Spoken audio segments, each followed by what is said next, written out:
നമുക്ക് എല്ലാവർക്കും അറിയാവുന്ന പോലെ ഈ പഠന പരമ്പര നമ്മളൊരു ഒരു ആത്മീയ പ്രവൃത്തിയാണ്. നമുക്ക് വേണമെങ്കിൽ പല വിധത്തിൽ ഒരു കാര്യത്തെ സമീപിക്കാമല്ലോ. പഠനത്തിന് വേണ്ടി സമീപിക്കാം, പഠിക്കാം, ആ, അനുഭവിക്കാം. ഇത് രണ്ട് കാര്യങ്ങളാണ്. നമുക്ക് വെറുതെ ബുദ്ധി കൊണ്ട് കാര്യങ്ങളൊക്കെ ഇങ്ങനെയൊക്കെ പറഞ്ഞിട്ടുണ്ട്, ഈ കൗൺസിൽ ഡോക്യുമെന്റ് ഇങ്ങനെയാണ് എന്നൊക്കെ നമുക്ക് പറയുന്നതിന് ഒരു പാടുമില്ല. അതിന് ഒരു അത്യാവശ്യം ബുദ്ധി ഉണ്ടെങ്കിൽ ആർക്കും ചെയ്യാവുന്ന കാര്യമാണത്. പക്ഷേ അതിൻ്റെ പുറകിലുള്ള ആത്മീയ രഹസ്യത്തെ അനുഭവിക്കാൻ കഴിയണമെങ്കിൽ നമുക്ക് പരിശുദ്ധ റൂഹായുടെ ശക്തമായ കൃപകൾ ആവശ്യമുണ്ട്. നമ്മൾ ശരിക്കും പറഞ്ഞാൽ നയിക്കപ്പെടുന്നത് ആ കൃപയാലാണ്. അതുകൊണ്ടാണ് നമ്മൾ ഒരു പഠന പരമ്പര എന്നൊക്കെ നമ്മൾ പറയുമെങ്കിലും നമ്മൾ അതിനേക്കാൾ കൂടുതൽ ഞാനും ഇത് അനുഭവിക്കുന്ന ഒരു ഒരു സഭാത്മക ധ്യാനമായിട്ടാണ്. നമ്മൾ യഥാർത്ഥത്തിൽ ഈശോ എന്ത് പഠിപ്പിച്ചു, സഭ എന്ത് നമുക്ക് നൽകി, സഭാപിതാക്കന്മാർ എന്ത് വിശദീകരിച്ചു, വിശുദ്ധർ എന്ത് ജീവിച്ചു, ഇങ്ങനെ തുടങ്ങുന്ന ശ്ലൈഹിക പാരമ്പര്യത്തിലൂടെ എന്ത് കൈമാറി എന്ന് തുടങ്ങുന്ന ദൈവിക രഹസ്യങ്ങളുടെ ഒരു ആഴത്തിലുള്ള ധ്യാനമാണ് നമ്മൾ നടത്തുന്നത്. അതുകൊണ്ട് ആ അർത്ഥത്തിൽ അതിനെ ഗ്രഹിക്കുമ്പോഴേ നമുക്കിത് അനുഭവിക്കാനൊക്കെ പറ്റുള്ളൂ. അല്ലെങ്കിൽ നമ്മളിങ്ങനെ എന്തോ കുറച്ച് കാര്യങ്ങളൊക്കെ പറയുന്നു എന്ന് വിചാരിക്കാനുള്ള സാധ്യതയുണ്ട്. നമ്മളെ സംബന്ധിച്ചല്ല പറഞ്ഞത്, പുറത്തിങ്ങനെ ചുമ്മാ പെട്ടെന്ന് ഇങ്ങനെ ഒരു വിഷയത്തെക്കുറിച്ച് കേൾക്കുകയൊക്കെ ചെയ്യും. അതുകൊണ്ട് തന്നെ പല ആളുകളും ഇതൊരു എന്തോ ഒരു രേഖയുടെ പഠനമാണ് എന്നൊക്കെ അങ്ങ് വിചാരിക്കാനുള്ള സാധ്യതയുണ്ട്. നമ്മളെ സംബന്ധിച്ചത് നമ്മുടെ ആത്മാവിന്റെ വളർച്ചയുടെ ഒരു പ്രവൃത്തിയാണ്. നമ്മൾ അനുഭവിക്കുന്ന യാഥാർത്ഥ്യത്തെക്കുറിച്ചുള്ള നമ്മുടെ കൂടുതൽ അറിവ്, പ്രത്യേകിച്ച് ആരാധനാക്രമത്തെക്കുറിച്ചുള്ള, ദൈവാരാധനയെക്കുറിച്ചുള്ള കോൺസ്റ്റിറ്റ്യൂഷൻ അത് പഠിക്കുമ്പം ദൈവാരാധന അനുഭവിക്കാൻ നമുക്ക് കഴിയണം എന്നുള്ളതാണ് അതിൻ്റെ കാര്യം. അതാണ് അതിൻ്റെ ലക്ഷ്യം. ഒരു കാര്യം പഠിക്കുന്നു എന്നുള്ളതല്ല, ദൈവാരാധന അനുഭവിക്കാൻ കഴിയുക എന്നുള്ളതാണ് ലക്ഷ്യം. നമ്മളതുകൊണ്ട് ഈ കഴിഞ്ഞ ക്ലാസ്സുകളിലൂടെയൊക്കെ ദൈവാരാധനയെക്കുറിച്ച് സംസാരിച്ചുകൊണ്ടിരിക്കുകയായിരുന്നു. പരിശുദ്ധ സഭ എന്താണ് നമുക്ക് നൽകിയിരിക്കുന്നത് എന്നതിനെക്കുറിച്ച് പറഞ്ഞുകൊണ്ടിരിക്കുകയായിരുന്നു. ഇന്ന് നമുക്ക് വളരെ പ്രസക്തമായ ഒന്ന് രണ്ട് വിഷയങ്ങളാണ് സംസാരിക്കാനുള്ളത്. ഒന്നാമത്തേത് പ്രധാനമായും പറഞ്ഞാൽ ദൈവാരാധനയുടെ പ്രസക്തിയെക്കുറിച്ച് തന്നെയാണ്. ഇത് ഇങ്ങനെ ചിലപ്പോൾ എനിക്ക് ഇങ്ങനെ ചിലപ്പോഴൊക്കെ തോന്നുന്നുണ്ട്, ഈ ആരാധനാക്രമത്തെക്കുറിച്ചൊക്കെ ഒത്തിരി പറയുമ്പം സഭയ്ക്ക് ആകെയുള്ള പരിപാടി ആരാധനാക്രമമാണോ എന്ന് ചിന്തിക്കുന്നവരുണ്ട്. ഇനി അത് മതി എന്ന് വിചാരിക്കുന്നവരുണ്ട്. എന്ന് വെച്ചാൽ ഉദാഹരണത്തിന് പള്ളി, അവിടെ പ്രാർത്ഥന, അത്രേ ഉള്ളൂ, അല്ലാണ്ട് വേറെ കാര്യം ഒന്നും അന്വേഷിക്കേണ്ട, അങ്ങനെ വിചാരിക്കുന്നു. ഇനി അങ്ങനെയാണോ? ആരാധനാക്രമത്തിന്റെ പ്രാധാന്യം എവിടെയാണ്? ഏറ്റവും പ്രധാനപ്പെട്ട സഭയുടെ പ്രവൃത്തി ഏതാണ്? ഇതൊരു പ്രധാനപ്പെട്ട ചോദ്യമാണ്. സഭയുടെ ഏറ്റവും പ്രധാനപ്പെട്ട പ്രവൃത്തി ഏതാണ്? നമ്മൾ പലപ്പോഴും കരുതാറുള്ളത് സഭയുടെ അനുദിന ജീവിതവുമായിട്ട് ബന്ധപ്പെട്ട കുറേ കാര്യങ്ങൾ, പിന്നെ അതിൻ്റെ കൂടെ പ്രാർത്ഥനയുടെ സപ്പോർട്ട്, അങ്ങനെ കരുതുന്ന ആൾക്കാരുണ്ട്. എന്താണ് തിരുസഭ പഠിപ്പിക്കുന്നത്, എന്താണ് സഭയുടെ ധാരണ എന്നാണ് നമ്മളിന്ന് പഠിക്കാനൊക്കെ പോകുന്നത്. അത് 8, 9, 10 അങ്ങനത്തെ പാരഗ്രാഫുകളാണ്. ചെറിയ പാരഗ്രാഫുകളായതുകൊണ്ടാണ് നമുക്ക് 3-4 പാരഗ്രാഫുകളൊക്കെ പഠിക്കാൻ പറ്റും എന്ന് ഞാൻ വിചാരിക്കുന്നത്. ചെറിയ പാരഗ്രാഫുകളാണ്, ഏതാനും വാചകങ്ങൾ മാത്രമുള്ള ചെറിയ പാരഗ്രാഫ്. ഞാൻ ചിലപ്പോൾ അതിൻ്റെ ഇംഗ്ലീഷും വായിക്കാം. കുറച്ച് ചിലപ്പോൾ ഒരു ഇത്തിരി ക്ലാരിറ്റി കൂടുതൽ ഇംഗ്ലീഷിന് ഉണ്ടാവാൻ സാധ്യതയുണ്ട്. ചിലപ്പോൾ ഓർക്കുവാണെങ്കിൽ ഞാൻ അങ്ങനെ ചെയ്യും. ഇനി രണ്ടും ഇരിക്കുന്നുണ്ട്. 8ാമത്തെ പാരഗ്രാഫ് അത് ആരംഭിക്കുന്നത് ഇങ്ങനെയാണ്. ഞാൻ നേരത്തെ പറഞ്ഞിട്ടുള്ളതുപോലെ നമ്മൾ ഈ ടെക്സ്റ്റുകളെ വിസിറ്റ് ചെയ്യുന്നത് ഭയങ്കര നല്ലതാണ്. എന്താണ് ആ ടെക്സ്റ്റ് പറയുന്നത്? ഞാൻ എൻ്റെ അഭിപ്രായം പറയുന്നതായിട്ട് നിങ്ങൾക്ക് തോന്നാതെ ഇരിക്കണം. മാത്രമല്ല അത് നേരിട്ട് കേൾക്കാനുള്ള ഒരു അവസരം, അത് ഒരു ഭാഗ്യമാണ്. കാരണം ഈ കൗൺസിലിന്റെ വേർഡിങ്ങുകൾ അത് രൂപീകരിച്ചിരിക്കുന്നത് ചുമ്മാതൊന്നുമല്ല. അതിൻ്റെ പുറകിൽ കഠിനാധ്വാനമുണ്ട്. ഒത്തിരി ദീർഘമായ ചർച്ചകൾ, ഓരോ സെന്റൻസും എങ്ങനെ ഫോർമുലേറ്റ് ചെയ്യണം എന്നതിനെക്കുറിച്ച് സുദീർഘമായ വലിയ പണ്ഡിതരായ മെത്രാന്മാരുടെ ചർച്ചകൾ നടന്നിട്ടുണ്ട്. പഠനവും പ്രാർത്ഥനയും ഉണ്ട്. അനേകം തവണ തിരുത്തിയും അങ്ങോട്ടും ഇങ്ങോട്ടും മാറ്റി, അങ്ങനെ അവസാനമാണ് അത് പാസ്സാക്കുന്നത്. എന്ന് പറഞ്ഞാൽ ഇതാണ് സഭയുടെ പ്രബോധനം എന്ന് മജിസ്തീരിയം പ്രഖ്യാപിക്കുന്നത് ഒത്തിരി പഠനത്തിന്റെ ആലോചനയുടെയൊക്കെ ശേഷമാണ്. അപ്പൊ അതിന്റെ വാക്കുകൾക്ക് പോലും അതിന്റെ ബന്ധത്തിന് പോലും വലിയ പ്രസക്തിയുണ്ട്. ചുമ്മാ ജനറൽ ആയിട്ടൊരു ആശയത്തിന് മാത്രമല്ല, ആ വാചകത്തിന്റെ ഘടന പോലും നമ്മളോട് പല കാര്യങ്ങൾ സംസാരിക്കാറുണ്ട്. അതുകൊണ്ടാണ് ഞാൻ ആ ടെക്സ്റ്റിനെ കൂടി വായിച്ച് ഇങ്ങനെ കടന്നു പോകുന്ന ഒരു രീതി അവലംബിക്കാറുള്ളത്. ഇനി ആരംഭിക്കുന്നത് ഞാനൊരു വാചകം വായിച്ചിട്ട് അതിന് ബാക്കി പറയാം. ഭൗമിക ആരാധനാക്രമത്തിൽ നാം പ്രവാസികളായി ലക്ഷ്യം വെക്കുന്ന പരിശുദ്ധ ജെറുസലേമിലേക്കുള്ള സ്വർഗീയ ആരാധന മുൻകൂട്ടി ആസ്വദിച്ചുകൊണ്ട് ആഘോഷിക്കുകയാണ് നമ്മൾ ചെയ്യുന്നത്. എന്താണെന്നാണ് പറയുന്നത്. പെട്ടെന്ന് നമുക്ക് വലിയ പിടിയൊന്നും കിട്ടാൻ സാധ്യത. എന്താണ് ഇപ്പൊ പറഞ്ഞു വരുന്നത്? 2-3 വാക്കുകൾ നമുക്ക് ആദ്യം പരിചയപ്പെടുന്നത്, എന്നിട്ട് നമ്മളുടെ ബന്ധത്തെക്കുറിച്ച് പറയാം. ഒന്ന്, ഭൗമിക ആരാധനാക്രമത്തിൽ എന്നാണ്. ഭൗമിക ആരാധനാക്രമത്തിൽ നിന്ന് എന്തുകൊണ്ട് പറയുന്നു? എന്തുകൊണ്ട് വെറുതെ ആരാധനാക്രമത്തിൽ എന്ന് പറയുന്നില്ല? കാരണം ആരാധനാക്രമം, ഭൗമിക ആരാധനാക്രമം അതൊരു നിഴലാണ്, അതല്ല അതിന്റെ അൾട്ടിമേറ്റ്. അതൊരു നിഴലാണ്. എന്തിന്റെ നിഴലാണ്? സ്വർഗീയ ആരാധനയുടെ നിഴലാണ്. എന്ന് വെച്ചാൽ ഈ ഭൂമിയിലുള്ള നമ്മൾ കടന്നു പോകുന്ന പരസ്യ ആരാധനാക്രമമല്ല അൾട്ടിമേറ്റ്. പിന്നെ എന്താണ് ശരിക്കും അൾട്ടിമേറ്റ്? അത് സ്വർഗീയ ആരാധനയാണ്. സ്വർഗീയ ആരാധനയുടെ മുന്നാസ്വാദനമാണ് ശരിക്കും പറഞ്ഞാൽ ഇവിടെ നടക്കുന്നത്. എന്ന് വെച്ചാൽ ഇതിലൂടെ നമ്മൾ അവിടുത്തെ സത്യങ്ങളാണ് കാണുന്നത്. അവിടുത്തെ സത്യത്തെ ദൂരെ എന്ന് പറയാൻ പറ്റില്ല, അതിനെ അതിന്റെ നിഴൽ പോലെ ഈ ഭൂമിയുടെ പശ്ചാത്തലത്തിൽ നമ്മൾ അനുഭവിക്കുന്നതാണ്. അങ്ങനെയാണ് കൃത്യമായിട്ട് പറയാവുന്നത്. സ്വർഗത്തിൽ അനുഭവിക്കുന്നവ ഭൂമിയുടെ പരിമിതികൾക്കകത്ത് നിന്ന് അനുഭവിക്കുന്നു. സ്വർഗത്തിൽ പൂർണ്ണമായി അനുഭവിക്കുന്നവ ഇപ്പോൾ നാം കണ്ണാടിയിൽ എന്ന പോലെ കാണുന്നു, അന്ന് നാം മുഖാമുഖം ദർശിക്കും എന്നൊക്കെ പറയുന്നത് പോലെ അതിനോട് അടുത്ത് ഇപ്പോൾ നാം അർപ്പിക്കുന്നവ അപ്പോൾ നാം പൂർണ്ണമായി അർപ്പിക്കും. ഇപ്പോൾ നമ്മൾ അടയാളങ്ങളിലൂടെ ചെയ്യുന്നവ അപ്പോൾ നാം യഥാർത്ഥത്തിൽ ചെയ്യും. ഇപ്പോൾ നമ്മൾ അടയാളങ്ങളിലൂടെ കാണുന്നവ അപ്പോൾ യഥാർത്ഥത്തിൽ കാണും. നമ്മൾ ശരിക്കും ആലോചിച്ച് നോക്കിയേ, ഈ ഈ കൗൺസിലിന്റെ പോലും ആരാധനാക്രമത്തെക്കുറിച്ചുള്ള പഠനത്തെ ശരിക്കും ആസ്വദിച്ച് അനുഭവിക്കുന്ന ഒത്തിരി ആളുകൾ നിങ്ങളുടെ കൂട്ടത്തിലുണ്ട്. അത് വെറുതെ ഇങ്ങനെ അറിയുമ്പോൾ പോലും എന്തുമാത്രം ആനന്ദമാണ്, എന്തുമാത്രം സന്തോഷമാണ് ഉണ്ടാകാറുള്ളതെന്ന് നിങ്ങൾ അനുഭവിച്ചിട്ടുണ്ടാവും അല്ലെ? ഞാനും അനുഭവിക്കുന്നു. അപ്പൊ അങ്ങനെയാണെങ്കിൽ അത് അതിന്റെ പൂർണ്ണതയിലെത്തുന്ന സ്വർഗീയ ആരാധനയിൽ എന്തായിരിക്കും എന്നും കൂടെ നമ്മൾ ആലോചിക്കണം. ചുമ്മാ ഒരു കുർബാനയ്ക്ക് പോകുമ്പോൾ ചുമ്മാ കാണാൻ പോകുന്നു എന്നുള്ളതല്ല. നമ്മളെപ്പോഴും ഓർക്കണം, ഇതൊരു മുന്നാസ്വാദനം. ഒരു ഒരു ഒരു ഒരു പൊട്ട ഉദാഹരണം പറയുകയാണെങ്കിൽ, ഹോളി ലാൻഡ് കാണാൻ പോകുന്നയാൾ ഹോളി ലാൻഡിനെ കുറിച്ചുള്ള വീഡിയോ ഒക്കെ വീട്ടിലിരുന്ന് കണ്ട് ആസ്വദിച്ചിട്ട് പോകുന്ന പോലെ എന്ന് വിചാരിച്ച് നോക്കിക്കേ. നമുക്ക് കാണുകയൊക്കെ ചെയ്യാം, പക്ഷെ നമ്മൾ അതിന്റെ പൂർണ്ണതയിൽ അനുഭവിക്കുന്നൊന്നുമില്ല. നമ്മൾ നമ്മുടെ മുറിയിൽ ടി വിയിലിരുന്ന് അല്ലെങ്കിൽ യൂട്യൂബിലൊക്കെ നമ്മളിങ്ങനെ ഹോളി ലാൻഡ് കണ്ടു, ഇതൊക്കെയാണല്ലേ എന്നൊക്കെ കാണുന്നു. അതിനുശേഷം നമ്മൾ അവിടെ പോയിട്ട് നേരിട്ടും കാണുന്നു. രണ്ടും ഒരേ കാര്യങ്ങളാണ് കാണുന്നത്. കാണുന്ന കാര്യത്തിനൊരു വ്യത്യാസമില്ല, പക്ഷേ കാണുന്നതിന്റെ അനുഭവത്തിനും അതിന്റെ പൂർണ്ണതയ്ക്കും വലിയ വ്യത്യാസമുണ്ട്. ഇവിടെ നമ്മൾ കാണുന്നത് ഒരു ടി വിയിൽ ഒരാൾ ആ സ്ഥലം കാണുന്നത് പോലെയും അവിടെ അത് നേരിട്ട് കാണുന്ന പോലെ ഒരു അപൂർണമായ ഉദാഹരണമാണെന്ന് എനിക്കറിയാം. എന്നാലും നമുക്ക് പറയാൻ പറ്റുന്ന ഉദാഹരണങ്ങളല്ലേ പറയാൻ പറ്റൂ. എന്നതുപോലെ ഇവിടെ വെച്ച് നമ്മൾ ആരാധനയിൽ പങ്കെടുക്കുമ്പോൾ അതേ രഹസ്യങ്ങൾ തന്നെയാണ്, ഒരു വ്യത്യാസമില്ല. രഹസ്യങ്ങൾക്കൊരു വ്യത്യാസമില്ല. പക്ഷെ നമ്മൾ കാണുന്നത് അതിന്റെ പരിമിതിക്കകത്തൂടെ, നമ്മുടെ പരിമിതിയിലൂടെയാണ്. നമ്മൾ ടി വി എന്ന പരിമിതിയിലൂടെ ആ യാഥാർത്ഥ്യത്തെ കാണുന്നു, അവിടെ നേരിട്ട് കാണുന്നു എന്ന് പറയുന്ന പോലെ ഇവിടെ നമ്മൾ ഭൂമിയിലായിരിക്കുന്നതിന്റെ പരിമിതിയിലൂടെ, നമ്മൾ ഈ പ്രപഞ്ചത്തിലായിരിക്കുന്നതിന്റെ പരിമിതിയിലൂടെ നമ്മുടെ കണ്ണുകൾക്കും കാതുകൾക്കും ഒക്കെ ഗ്രഹിക്കാൻ കഴിയുന്നതിന്റെ പരിമിതിയുണ്ട്. നമുക്ക് കാണാൻ പറ്റുന്ന, അനുഭവിക്കാൻ പറ്റുന്നതിന്റെ ഒക്കെ പരിമിതിയുണ്ട്. അതിനകത്തുകൂടെ നമ്മൾ ഉപയോഗിക്കുന്ന അടയാളങ്ങളുടെ പരിമിതിയിലൂടെ, അടുത്ത കാര്യം അതാണ്. അടയാളങ്ങളും പ്രതീകങ്ങളുമാണ് ആരാധനാക്രമത്തിന്റെ പ്രധാനപ്പെട്ട ഒരു കാര്യം. എന്ന് വെച്ചാൽ സൂചിപ്പിക്കുകയാണ്, പല കാര്യങ്ങളും സൂചിപ്പിക്കുകയാണ്. അപ്പൊ ആ സൂചിപ്പിക്കുന്നതിലൂടെയാണ് ആ യാഥാർത്ഥ്യം നമ്മൾ അനുഭവിക്കുന്നത്. അവിടെയാണെങ്കിലോ സൂചിപ്പിക്കുന്നവ കൂടാതെ നേരിട്ട് ആ രഹസ്യങ്ങൾ അനുഭവിക്കുന്നു. അങ്ങനെ ഒരു വലിയ വ്യത്യാസമുണ്ട്. ഇവിടെ നമ്മൾ പ്രതീകങ്ങളിലൂടെയും അടയാളങ്ങളിലൂടെയുമാണ് ദൈവാരാധന നടത്തുന്നതെങ്കിൽ അവിടെ യഥാർത്ഥമായിട്ടാണ് ദൈവാരാധന നടത്തുന്നത്. ആരാധന അർപ്പിക്കപ്പെടുന്ന കാര്യങ്ങളും അത് സ്വീകരിക്കുന്ന ദൈവവും ദൈവത്തോടുള്ള ബന്ധവും ഒക്കെ എല്ലാം ഒരേപോലെയാണ്, ഒരേ കാര്യമാണ്. പക്ഷെ അനുഭവിക്കുന്നതിന് വലിയ വ്യത്യാസം ഉണ്ടെന്നാണ് ഈ പറഞ്ഞത്. അതുകൊണ്ടാണ് ഈ ഭൗമിക ആരാധനാക്രമം എന്ന വാക്ക് ഉപയോഗിക്കുന്നത്. ഭൗമിക ആരാധനാക്രമം എന്ന് പറയുമ്പോൾ തന്നെ അതിന്റെ പരിമിതികൾ ഉൾക്കൊള്ളും. ഈ പരിമിതിയെക്കുറിച്ചുള്ള ബോധമില്ലെങ്കിൽ നമ്മൾ കാര്യമായി വഴിതെറ്റിക്കപ്പെടാനുള്ള സാധ്യതയുണ്ട്. എന്ന് പറഞ്ഞാൽ, ഒരു കുർബാനയ്ക്ക് പോകുന്ന ഒരാൾക്ക് വലിയ അനുഭവം ഒന്നും ഉണ്ടാകുന്നില്ല.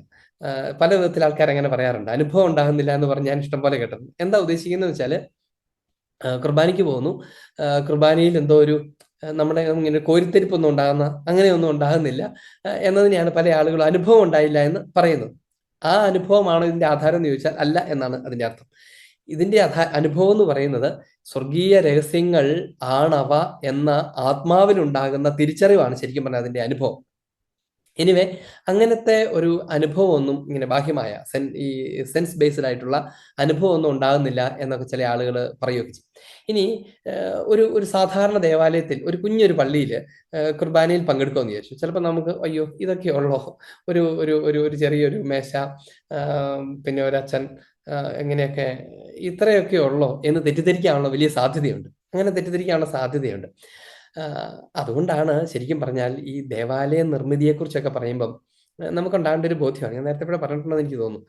ദേവാലയ നിർമ്മിതിയെ കുറ്റം പറയുന്ന ഒത്തിരി ആൾക്കാരെ നിങ്ങൾ കണ്ടിട്ടുണ്ടാവും. ഒരു ഇടവക ദേവാലയം പണിയുമ്പം അത് ഇത്രയും വലിയ ദേവാലയമൊക്കെ വേണോ, ഇതൊക്കെ എന്താണിത്, കാലിത്തൊഴുത്തിൽ പറഞ്ഞ ഈശോയെ ആരാധിക്കാൻ വേണ്ടിയിട്ട് പണിതു കൂട്ടിയേക്കുന്ന സ്ഥലം കണ്ടില്ലേ, എന്തുവാ ഇത്, എത്ര ലക്ഷം രൂപ, എത്ര കോടി രൂപയാണ് ഇതിനു വേണ്ടി മുടക്കുന്നത് എന്നൊക്കെ പറഞ്ഞ് അതിനെ കുറ്റം പറയുന്ന ഒത്തിരി ആൾക്കാരെ നിങ്ങൾ കണ്ടിട്ടുണ്ടാവും.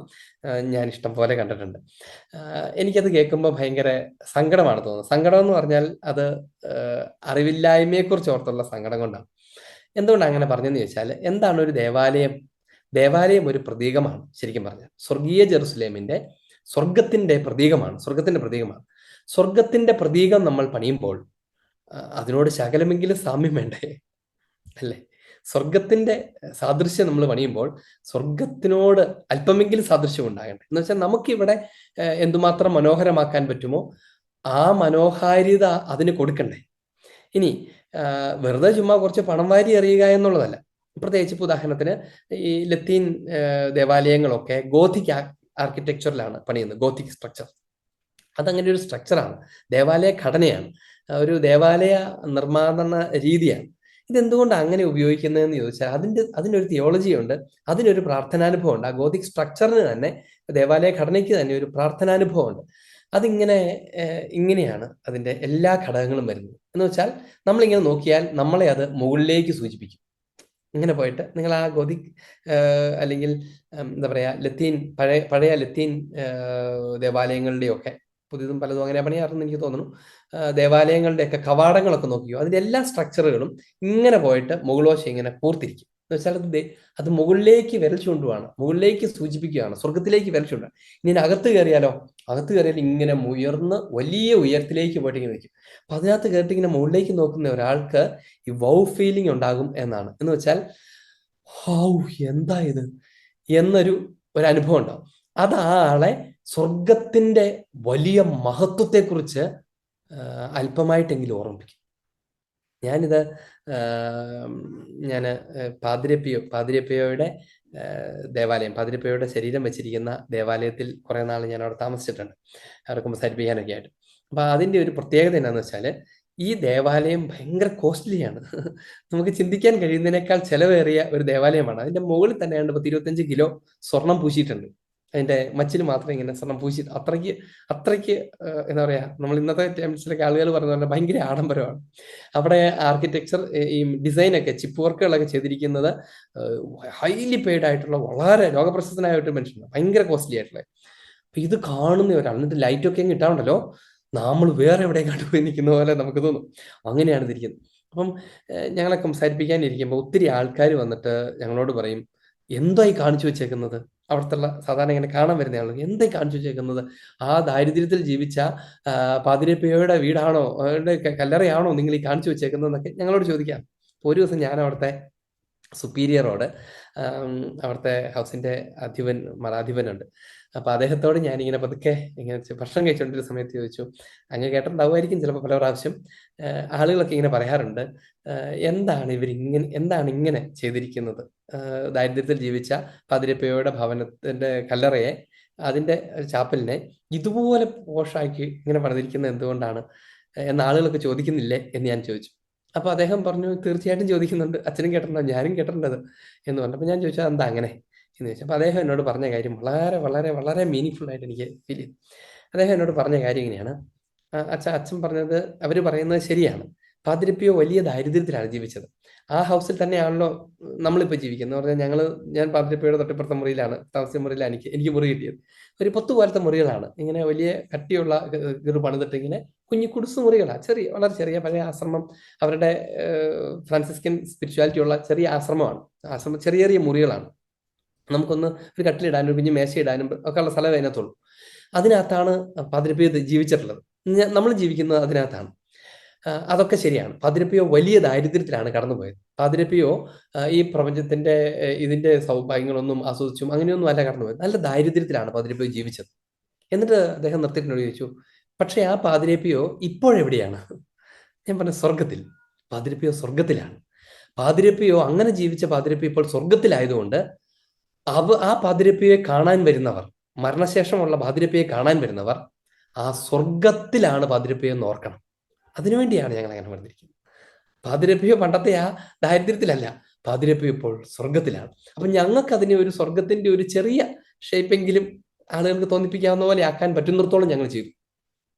അത് എന്തുമാത്രം അർത്ഥപൂർണ്ണമാണെന്ന് ആലോചിച്ച് നോക്കി. എന്നിട്ട് അതിനെ ഭയങ്കരമായിട്ട് സാക്ഷ്യപ്പെടുന്ന ഒരു സംഭവം പിറ്റേ ദിവസം ഉണ്ടായി. പിറ്റേ ദിവസം ഞാനിത് കേട്ട് കഴിഞ്ഞിട്ട് പിറ്റേ ദിവസം രാത്രിയിൽ ഈ ഒരു വൈകുന്നേരമായി. അപ്പം അതൊക്കെ അടച്ചു, ഷൈനൊക്കെ അടച്ചു. അപ്പൊ ആ നേരത്ത് UK-ന്ന് 2 മലയാളികൾ വന്നു. അപ്പൊ ഞാൻ ഒരു മലയാളീസുണ്ടല്ലോ എന്നിട്ട് അവര് അച്ഛൻ കാണാൻ എന്തേലും മാർഗം ഉണ്ടോ എന്ന് ചോദിച്ചു. ഞങ്ങൾ വന്നപ്പോഴും ലേറ്റ് ആയി പോയി, ഇനി ഞങ്ങൾക്ക് കാണണമെന്ന് ഭയങ്കര ആഗ്രഹിച്ചു വന്നതാ, ഞാൻ കുഞ്ഞുങ്ങളില്ല അത് പ്രാർത്ഥിക്കാൻ വേണ്ടി വന്നതാന്നൊക്കെ പറഞ്ഞ് അവരോട് സംസാരിച്ചു. ഞാൻ പിന്നെ പോയി അവരോട് സംസാരിച്ച് പുറകിൽ കൂടെ അടിയിലൂടെ കയറാവുന്ന ഒരു കീയൊക്കെ ഉണ്ട്, അതൊക്കെ മേടിച്ചുകൊണ്ട് വന്ന് ഞാൻ ഇവരെ കൂട്ടിയിട്ട് അതിനകത്ത് പോയിട്ട് ഞാൻ ലൈറ്റൊക്കെ ഇട്ടു. ഞാൻ നോക്കുമ്പോൾ ഇവർ ഇങ്ങനെ നിൽക്കുന്നു. അതൊക്കെ കഴിഞ്ഞ് പതുക്കെ പ്രാർത്ഥനയൊക്കെ കഴിഞ്ഞ് ഞങ്ങൾ പുറത്തിറങ്ങി കഴിഞ്ഞപ്പോഴത്തേന് ഈ ചേച്ചി പറയുകയാണേ, ചേച്ചി പറയാണ്, അച്ഛാ ഇതൊക്കെ ഇങ്ങനെയാണെങ്കിൽ ആ സ്വർഗം എങ്ങനെയായിരിക്കും ഇരിക്കുന്നത്, എനിക്ക് പിള്ളേരൊന്നും വേണ്ട, എനിക്ക് സ്വർഗത്തിൽ പോയാൽ മതി. അങ്ങനെയാണ് അവർ പിന്നീട് പറഞ്ഞത്. ഇന്ന് പുറത്തിറങ്ങിയിട്ട് അവരെത്ര നേരം അവരുടെ ആലോചന ഇതൊക്കെ അവർ വന്നത് തന്നെ ഈ ഭൂമിയിൽ ഒരു കാര്യം നേടാൻ, ഒരു കുഞ്ഞുങ്ങളൊക്കെ ഉണ്ടാവണം, ആ പ്രാർത്ഥന നിയോഗമൊക്കെ ആയിട്ട് തന്നെ വരുവാന്ന്. ഇവരിനകത്ത് കയറി പാതിരിപ്പയുടെ ശരീരവും ഇതിരിക്കുന്ന ഭവനമൊക്കെ ആ രാത്രിയിൽ ഈ ലൈറ്റൊക്കെ ഇട്ട് സ്വർണ്ണം ഇങ്ങനെ തെളിഞ്ഞു നിൽക്കുന്നു. അതെല്ലാം കണ്ടിട്ട് ഇവർ പുറത്തിറങ്ങിയിട്ട് എന്നോട് പറയാ, ഇത് ഞാൻ ചോദിച്ചതിന്റെ പിറ്റേ ദിവസമാണ് എന്ന് പറഞ്ഞാൽ കർത്താവ് എന്നെ അതൊന്നുകൊണ്ട് ഒന്ന് ഉറപ്പുവരുത്തിയതാണെന്ന് ഞാൻ മനസ്സിലാക്കുകയാണ്. എന്നോട് പറയാണ്, ഇതിങ്ങനെയാണെങ്കിൽ സ്വർഗം എങ്ങനെയായിരിക്കും അച്ഛൻ, എനിക്ക് വേറൊന്നും വേണം, എനിക്ക് സ്വർഗത്തിൽ പോയാൽ മതി എന്ന് പറഞ്ഞാൽ ആ ചേച്ചി ഇങ്ങനെ ഓർത്താൻ പറഞ്ഞ് നടന്നു പോവാണ്. ഞാൻ അവിടെ കുറച്ച് നേരം ഇങ്ങനെ ബന്ധപ്പെട്ടു. ഇതാണ് ഇതിന്റെ സത്യം. അപ്പം ഭൗമിക ആരാധനയുടെ പരിമിതികൾക്കകത്ത് നമ്മൾ അർപ്പിക്കുമ്പോഴും നമുക്ക് ദൈവജനത്തിന് ആ സ്വർഗീയ അനുഭവം നൽകാൻ കഴിയുന്ന വിധത്തിലെല്ലാം ചെയ്യണം. അതതിൻ്റെ പ്രാർത്ഥനകൾക്കകത്താണെങ്കിലും അതിൻ്റെ ഗീതങ്ങൾക്കകത്താണെങ്കിലും അതിൻ്റെ അതിൻ്റെ അന്തരീക്ഷത്തിനകത്താണെങ്കിലും ഒക്കെ അങ്ങനെ ചെയ്യണം. ഞാൻ അങ്ങനെ പറയുള്ളൂ. അത് ഏറ്റവും മനോഹരമായിട്ട് ചെയ്യണം. അത് ഭയങ്കര പൊടിപടലങ്ങളും ശബ്ദവും മലിനീകരണവും ഒക്കെ ഉള്ള സ്ഥലമാണെങ്കിൽ അതിനകത്ത് AC ഒക്കെ വെച്ച് ചെയ്യാമെങ്കിൽ അങ്ങനെ ചെയ്യണം. കാരണം അവിടെ പ്രാർത്ഥിക്കാൻ വരുന്ന ആളുകൾക്ക് സ്വർഗത്തെക്കുറിച്ച് ധ്യാനിക്കാൻ പറ്റണം. സ്വർഗത്തെക്കുറിച്ച് ധ്യാനിക്കും. അങ്ങനെ ചെയ്യുന്നതിനകത്ത് ഒരു വിഷമം വിചാരിക്കേണ്ട. കാലിത്തൊഴുത്തിൽ പറഞ്ഞ ഈശോയുടെ വീടെന്ന് മാത്രമല്ല വിചാരിക്കേണ്ടത്, സ്വർഗീയ ആരാധന നടക്കുന്ന ഇടമെന്നാണ് അതിനെ മനസ്സിലാക്കേണ്ടത്. അല്ലാണ്ട് കാലിത്തൊഴുത്തിനകത്ത് പോയിരിക്കാൻ വേണ്ടിയല്ല. സ്വർഗീയ ആരാധനയുടെ ഓർമ്മ, അതിലേക്കുള്ള മുന്നാസ്വാദനമാണ്. അങ്ങനെയാണ് സഭ പഠിപ്പിക്കുന്നത്, സ്വർഗീയ ആരാധനയുടെ മുന്നാസ്വാദനം. അപ്പൊ മുന്നാസ്വാദനം എന്ന് പറയുമ്പോൾ ചെറിയൊരു ആസ്വാദനം, ഒരു ഓർമ്മയെങ്കിലും തോന്നണ്ടേ, ഒരു ഓർമ്മയെങ്കിലും അവർക്ക് തോന്നാവുന്ന പോലെ പണി. നമ്മൾ ദൈവം സഹായിച്ച് നമുക്കതിനൊരു കുറവും ഇല്ല എന്നുള്ളത് നമുക്കറിയാവുന്ന ഒരു സത്യമാണ്. ഓഫ് കോഴ്സ് ദരിദ്രരായ ആളുകൾ നമ്മുടെ കൂടെയുണ്ട്, അവരെ നമ്മൾ സഹായിക്കുന്നുണ്ട്, സഭ കാര്യമായി സഹായിക്കുന്നുണ്ട്, അതെല്ലാം ഉണ്ട്. പക്ഷെ വേറൊരു കാര്യം എന്താണെന്ന് വെച്ചാൽ, നമ്മളൊന്ന് വെറുതെ ഒന്ന് ആലോചിച്ച് നോക്കി. ഉദാഹരണത്തിന് ഒരിടവക, ആ ഇടവകയിൽ ഇപ്പം കേരളത്തിലെ ഒരു വലിയ ഇടവകയിൽ വലിയൊരു ദേവാലയം പണിതിട്ട് അപ്പം കുറെ ആയിരിക്കും. അപ്പം ചിലപ്പോൾ ഭയങ്കര ക്രിറ്റിസിസം ഒക്കെ ഉണ്ട്. നമ്മൾ വെറുതെ ഒന്ന് ആലോചിച്ച് നോക്കിയേ, നമ്മളൊരു വീട് പണിയാന്ന് വിചാരിച്ചു. നമ്മളൊരു വീട് പണിയാൻ ഒരു 10 ലക്ഷം രൂപയ്ക്ക് വീട് പണിയാൻ കപ്പാസിറ്റി ഉള്ള ഒരാൾ സാധാരണഗതിയിൽ എത്ര ലക്ഷത്തിന്റെ വീടായിരിക്കും പണിയാൻ? എങ്ങനെ ഒരു 15 പണിയും അല്ലേ? അല്ലാണ്ട് 8 മതി എന്ന് വിചാരിക്കും? ഇല്ല, ഒരു 5 കൂടെ ലോണൊക്കെ എടുത്തിട്ട് അങ്ങനെയെങ്കിലും പണിയും അവർ, ഉറപ്പാണ്. എന്നുവെച്ചാൽ നമുക്ക് പറ്റുന്നതിന്റെ പരമാവധിയിലാണ് നമ്മൾ നമ്മുടെ വീട് പണിയാൻ ശ്രമിക്കുക. ഇനി നമ്മളൊന്ന് ആലോചിച്ച് നോക്കി, ഒരു ദേവാലയത്തിന്റെ മുടക്കുമുതലിനെ കുറിച്ചൊക്കെ പരിതപിക്കുമ്പോൾ വേറൊരു കാര്യം ചിന്തിക്കുന്നത് നല്ലതാണ്. എന്താണെന്നറിയാം ചിന്തിക്കേണ്ടത്? ആ ഇടവകയിൽ എത്ര വീടുണ്ട് എന്നൊന്ന് പരിഗണിക്കും. ഒരു 300 വീടുണ്ടെന്ന് കരുത്. ആ 300 വീടിന്റെയും കൂടിയുള്ള ചെലവ് എത്രയായിട്ടുണ്ടാവും എന്നൊന്ന് വെറുതെ വിചാരിക്കുക. അതിന്റെ ഒരു അതിന്റെ ഒരു 1% പോലും ആയിട്ടുണ്ടാവില്ല ആ ദേവാലയത്തിന്. ശരിക്കും പറഞ്ഞാൽ ആ ഇടവകയില് 100 വീടുണ്ടെങ്കിൽ ആ 100 വീടിന്റെ ചെലവിനേക്കാൾ വലുതായിരിക്കണ്ടേ നമ്മുടെ ദൈവത്തിന്റെ ഭവനം? അവരൊരുമിച്ച് കൊണ്ട് അവരുടെ യഥാർത്ഥ വീട്, അവരുടെ യഥാർത്ഥ വീടാണല്ലോ ദേവാലയം. അവിടെയാണല്ലോ മമ്മൂസിയാൽ ജനിക്കുന്നത്, അതിന് ചുറ്റുമാണല്ലോ ജീവിക്കുന്നത്, അവിടെയാണല്ലോ അവസാനം എത്തിച്ചേരുന്നത്. അതിന്റെ അതിന്റെ ഭവനത്തിന്റെ ഭാഗമാകുന്ന സെമിത്തേരിയിലാണല്ലോ വീണ്ടും പുനർസമാഗമനത്തിനായി കാത്തിരിക്കുന്നത്.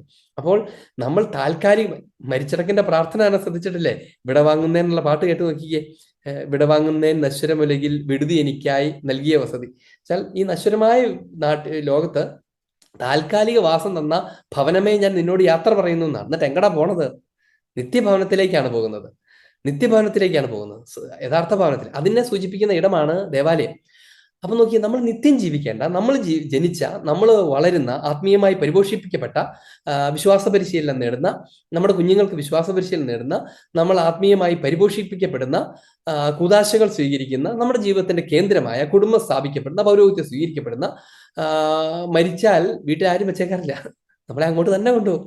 അവിടെ കൊണ്ടുപോകും. അങ്ങോട്ട് തിരികെ വരേണ്ട ആ ഭവനം അഥവാ യഥാർത്ഥ ഭവനം, അതെങ്ങനെയൊക്കെ ഇരുന്നാൽ മതി എന്ന് ചിന്തിക്കുന്നതിനെ കുറിച്ച് എന്താണ് നമ്മുടെ അഭിപ്രായം? നമ്മൾ എങ്ങനെയാണ് എന്നെ കാണേണ്ടത്? നമുക്ക് പറ്റുന്നതിന്റെ മാക്സിമം നമ്മൾ എപ്പോഴും അങ്ങനെ ചിന്തിക്കണം. ഇത് നമ്മുടെ വീടുകളിലേക്കാൾ മനോഹരമായിരിക്കണം. ആ ഇടവകയിൽ എല്ലാവർക്കും കൂടി പണിയാൻ പറ്റുന്നതിന്റെ ഏറ്റവും നല്ലത്. അത് ദൈവത്തിന് മാത്രമല്ല, നമ്മളാണത് ഉപയോഗിക്കുന്നത്. നമ്മളാണ് ഒരുമിച്ച് കൂടുന്നത്, നമ്മുടെ കൂട്ടായ്മ വർദ്ധിക്കുന്നത്. നമ്മൾ ആത്മീയമായി, മനുഷ്യന്റെ ഏറ്റവും പ്രധാനപ്പെട്ട ഘടകം ശരീരത്തെക്കാൾ വലുതാണല്ലോ ആത്മാവ്. ആ ആത്മാവിന്റെ വീട്, ആ ആത്മാവ് പരിപോഷിപ്പിക്കപ്പെട്ട സ്ഥലം. അതങ്ങനെ തട്ടിക്കൂട്ടിയൊന്നും പണിതാൽ പോരാ. അതുകൊണ്ട് നിങ്ങൾ ആരെങ്കിലും ഈ ദേവാലയ നിർമ്മാണത്തെക്കുറിച്ച് കുറ്റം പറയുന്നത് കേൾക്കുവാണെങ്കിൽ അവരെ അപ്പം തന്നെ തിരുത്തണം. അപ്പോൾ തന്നെ തിരുത്തണം. അത് കേട്ടോണ്ട് വെച്ചോണ്ടിരിക്കരുത്. അത് അവർ കൃത്യമായിട്ട് അപ്പം തന്നെ പറയണം. ഇത് നമ്മളെ പഠിപ്പിക്കുന്ന വേറെ കുറേ കാര്യങ്ങളുണ്ട്. പറഞ്ഞു തുടങ്ങിയത് അതുകൂടി ഒന്ന് പറയാം.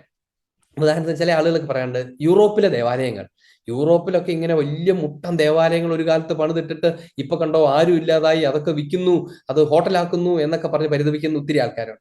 ഒരു കത്തോലിക്ക ദേവാലയം അങ്ങനെ ഹോട്ടലാക്കുവോ ഒന്നും ബാറാക്കോ ഒന്നും ചെയ്യുന്നില്ല. വിൽക്കപ്പെടുന്നുണ്ട്.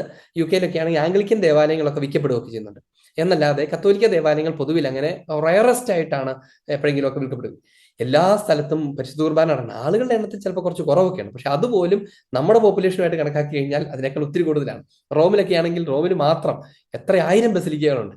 ആ ബസിലിക്കകൾക്കകത്തൊക്കെ പരിശുദ്ധ കുർബാനയ്ക്കൊക്കെ ആൾക്കാർ നിറയുണ്ട്.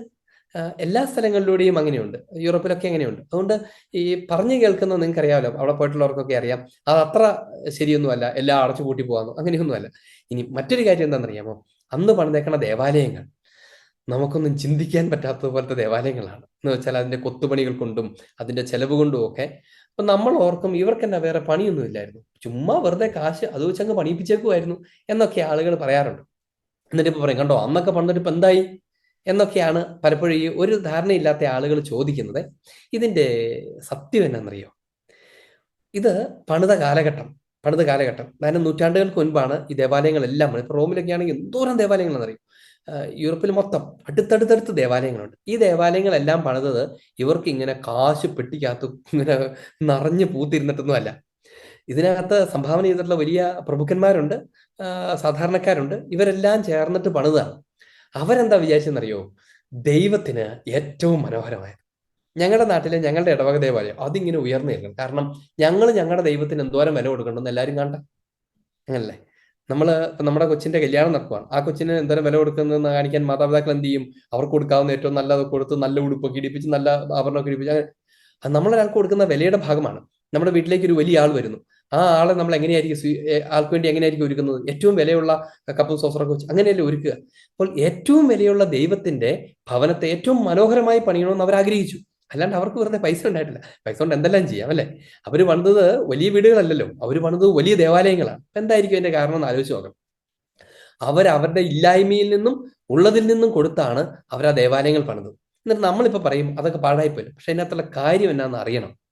ഈ ദേവാലയങ്ങളൊക്കെ അങ്ങനെ പണിത ആ കാലഘട്ടത്തിൽ യൂറോപ്പ് മുഴുവനും വിശുദ്ധരെ കൊണ്ട് നിറഞ്ഞിരുന്നു. നിങ്ങളൊന്ന് ആലോചിച്ചേ, നമുക്കറിയാവുന്ന വിശുദ്ധര് മുഴുവനും, പേരെടുത്ത് പറയാവുന്ന വിശുദ്ധര് മുഴുക്കെ അവിടെ നിന്നുള്ളവരാണ്. ഇവിടെ നമുക്കൊരു 4-5 വിശുദ്ധരാണ് ഭാരതസഭയിൽ ഇവിടെയുള്ളത്. അവിടെ വിശുദ്ധരുടെ നിറവാണ്. ഓരോ ഇടവകയിലും എന്നപോലെ വിശുദ്ധർ, ഓരോ ഇടവകയിലും എന്തുമാത്രം വിശുദ്ധർ. ചില വീട്ടിലൊക്കെ 5-8 വിശുദ്ധർ. ഇതുപോലെ വിശുദ്ധരുടെ നിറവാണ്. കുടുംബങ്ങൾക്കകത്ത് ധാരാളം വിശുദ്ധർ, ഇടവകൾക്കകത്ത് നിറച്ച് വിശുദ്ധർ. നമ്മൾ ചെല്ലുന്ന സ്ഥലത്തൊക്കെ, ഞാൻ ചുമ്മാ റോമിലോട്ട് താഴ്ന്ന താഴത്തൊരു പള്ളി, ഒരു കോൺവെന്റ് ചാപ്പലില് കുർബാനയ്ക്ക് എന്നെ അച്ഛൻ പറഞ്ഞു, ഞാൻ അവിടെ പേടിച്ചു. ചേർത്ത് ചെല്ലുന്ന 2 സിസ്റ്റർമാർ ഇങ്ങനെ കിടക്കുന്നു. അവരുടെ ശരീരം അഴുകാതെ നൂറ്റാണ്ടുകളായിട്ടിരിക്കുക കയറി ചെല്ലുന്നിടത്ത്.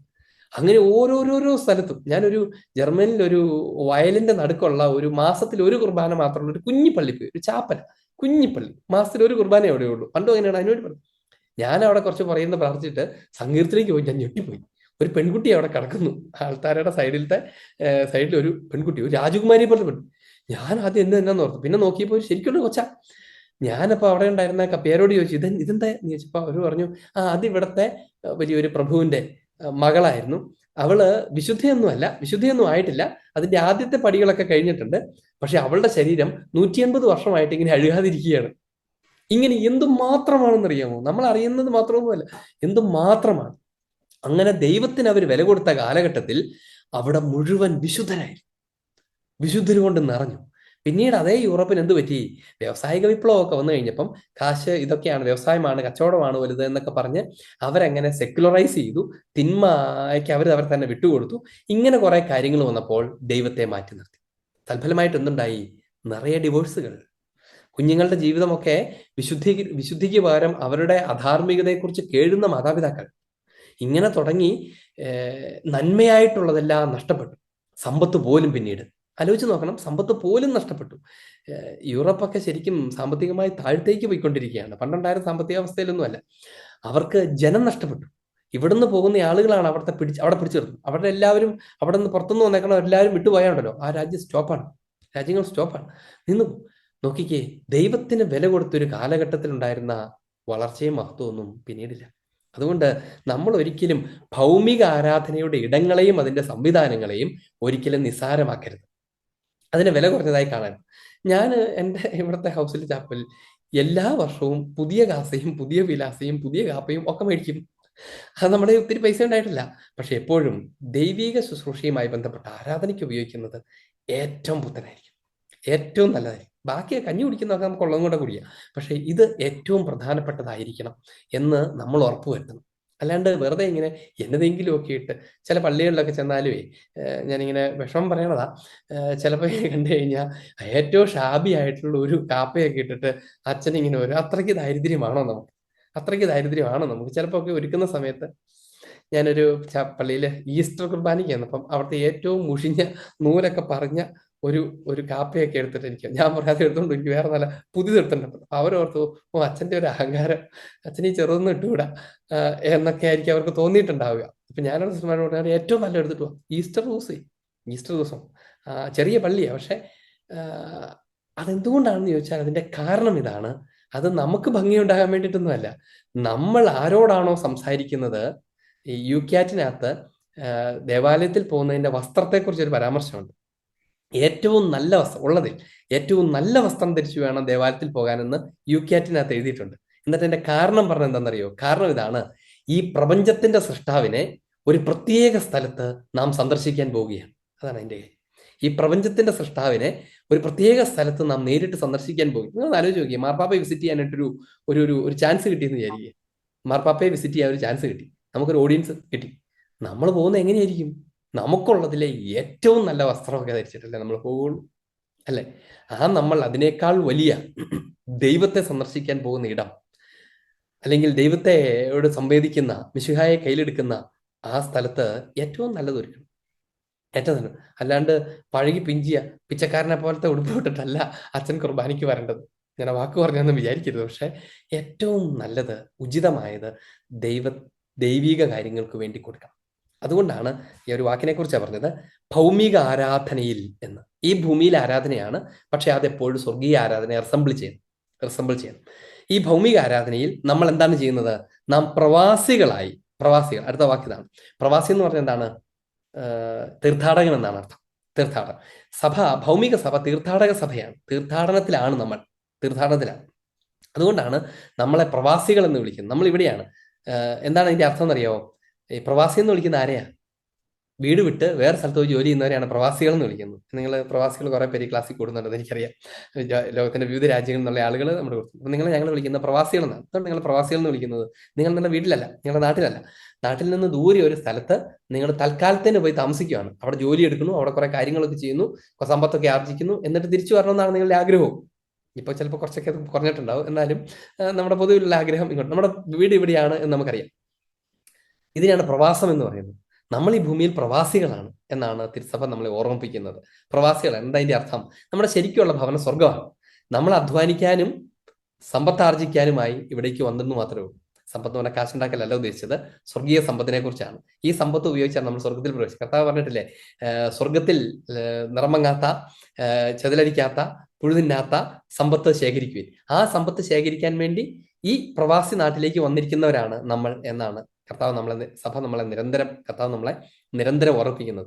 ഈ ഭൂമിയിൽ എന്താണ് ഒരു പ്രവാസി, എന്താ പറയാ, ഗൾഫിലോ UK-ലോ കാനഡയിലോ ഒക്കെ പോയിട്ട് അധ്വാനിച്ച് സമ്പത്ത് ശേഖരിച്ച് നാട്ടിലേക്ക് തിരിച്ചു വന്ന് ഇവിടെ നല്ല സംവിധാനത്തിൽ ജീവിക്കാൻ ആഗ്രഹിക്കുന്നത് പോലെ, നമ്മൾ ഈ ഭൗമിക ഭവനത്തിൽ, നമ്മുടെ യഥാർത്ഥ ഭവനമായ സ്വർഗത്തിൽ നിന്ന് ഈ ഭൗമിക ഭവനത്തിൽ വന്ന് ഇവിടെ അധ്വാനിച്ച്, പണിയെടുക്കുന്നതിനെ കുറിച്ചല്ല, പുണ്യപ്രവർത്തികളിലൂടെ അധ്വാനിച്ച് സ്വർഗീയ സമ്പത്ത് ആർജിച്ച് അത് കൊടുത്ത് സ്വർഗം മേടിച്ച്, അങ്ങനെയാണ് അത് കൊടുത്ത സ്വർഗം. അതാണ് ഈ സ്വർഗീയ കക്ര എന്നൊക്കെ പറയുന്നത്, നാണയം, സ്വർഗീയ നാണയം.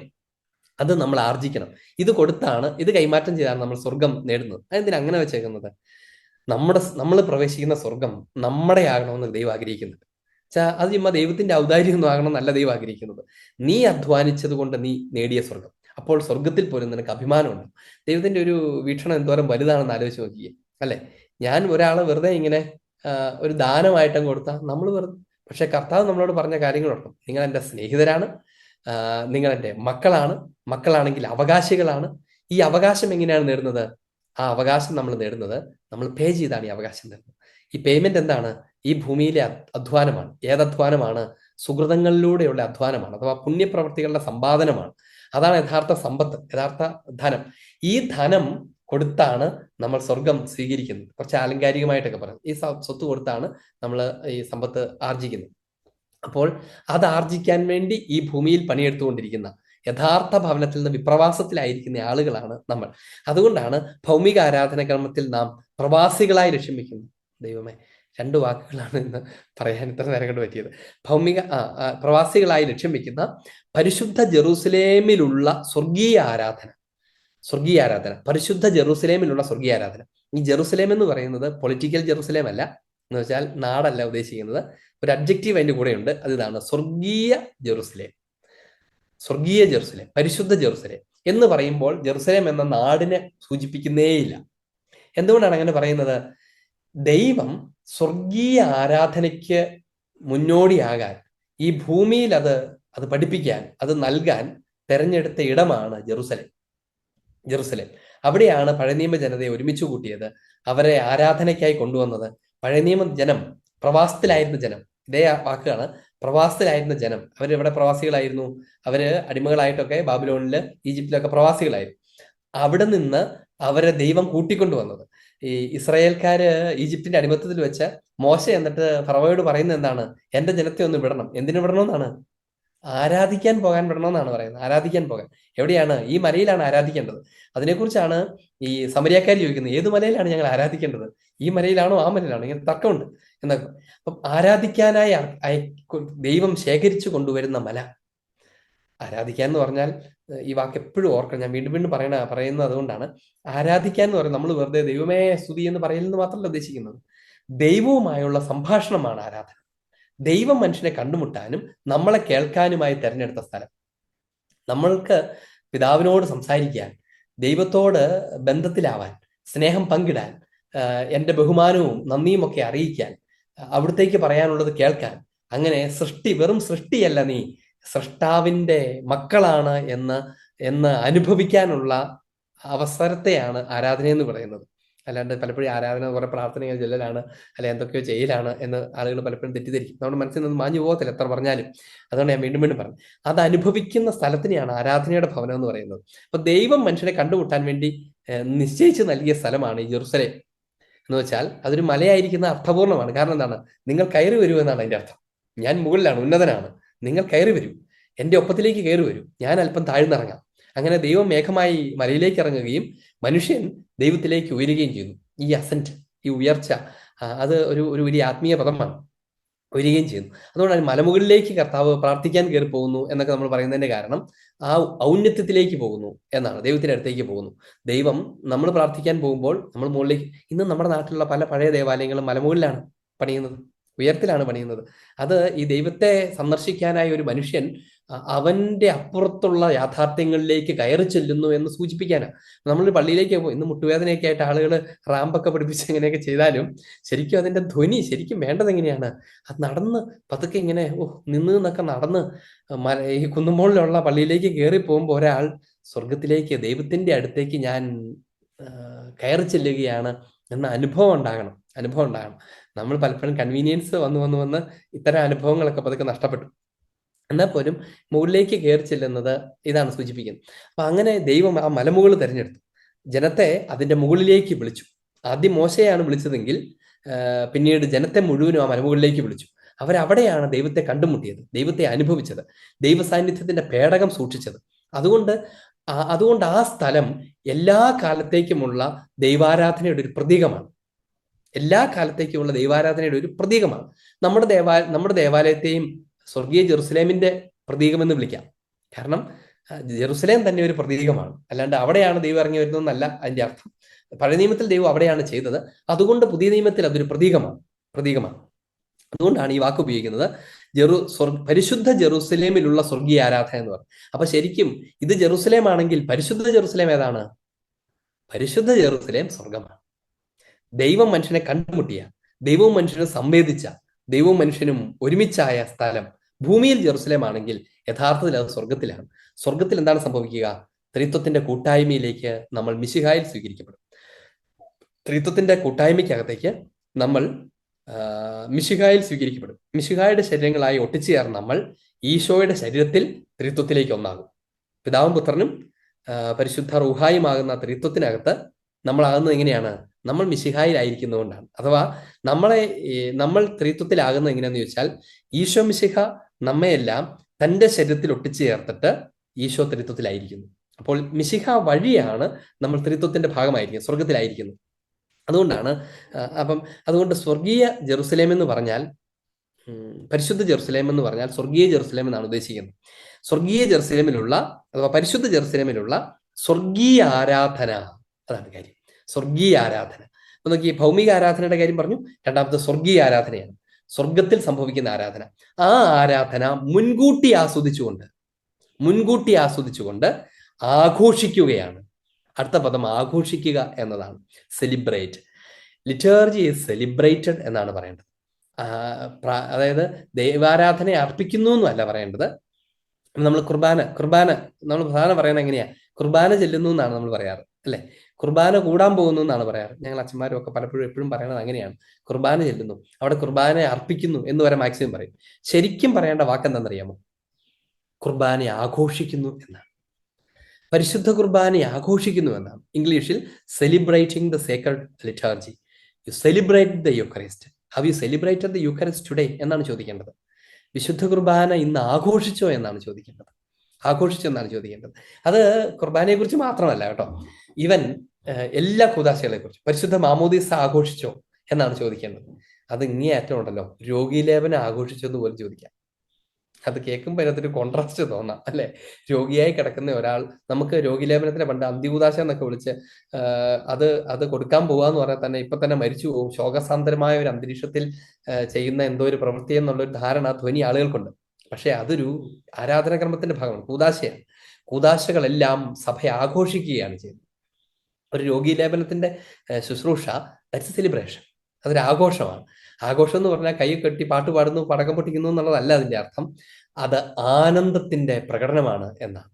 ഒരു രോഗിയെ കർത്താവ് വന്ന് കണ്ടുമുട്ടുകയും അവനെ സുഖപ്പെടുത്തുകയും ആവശ്യമെങ്കിൽ സ്വർഗീയ സൗഖ്യം നൽകുകയും ചെയ്യുന്ന അമൂല്യമായ നിമിഷങ്ങളാണ്. ദൈവത്തെ കണ്ടുമുട്ടുന്ന സെലിബ്രേറ്റിംഗ് മൊമെന്റ്സ് ആണത്. അതുകൊണ്ടാണ് ആരാധന എപ്പോഴും ആഘോഷിക്കുകയാണ് എന്ന് സഭ പഠിപ്പിക്കുന്നത്. അതുകൊണ്ട് നമ്മൾ എപ്പോഴും ഓർത്തിരിക്കണേ, ആരാധനാക്രമത്തെക്കുറിച്ച് പറയുമ്പോൾ എപ്പോഴും ഓർത്തിരിക്കണം, അത് ആഘോഷിക്കുകയാണ്. പരിശുദ്ധ കുർബാന ആഘോഷിക്കുകയാണ്. കുർബാന ആഘോഷത്തിന് പോകാമെന്ന് മലയാളത്തിൽ പറഞ്ഞാൽ തെറ്റില്ലെന്നല്ല, അതാണ് അതിന്റെ ശരി. നമ്മളെ പരിചയമില്ലാത്തൊരു പദമാണത്, ശരിയല്ലേ? അത്ര പരിചയമില്ലാത്തൊരു പദമാണ്. നമ്മൾ പലപ്പോഴും കുർബാന അർപ്പിക്കുക എന്നൊക്കെ പറഞ്ഞാൽ കൊള്ളാമെന്ന് നമുക്ക് തോന്നും. നമ്മൾ പലപ്പോഴും ആഘോഷം എന്ന് ഉദ്ദേശിക്കുന്നത് വേറെ അർത്ഥത്തിൽ. ഇപ്പൊ കല്യാണ ആഘോഷം എന്ന് പറഞ്ഞാൽ എന്താ ഉദ്ദേശിക്കുന്നത്? കല്യാണം പള്ളിയിലും ആഘോഷം ഓടിച്ചോടത്തിലും, അങ്ങനെയല്ലേ നമ്മുടെ മനസ്സിൽ കിടക്കുന്നത്.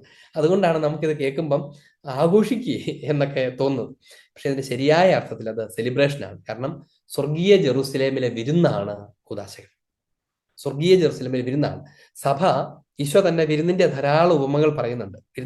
സ്വർഗത്തിൽ വിരുന്നിനിരിക്കുക, ആഘോഷത്തില് കന്യകമാർ വരവേറ്റ് ആഘോഷത്തിലേക്ക് പ്രവേശിക്കുന്നു.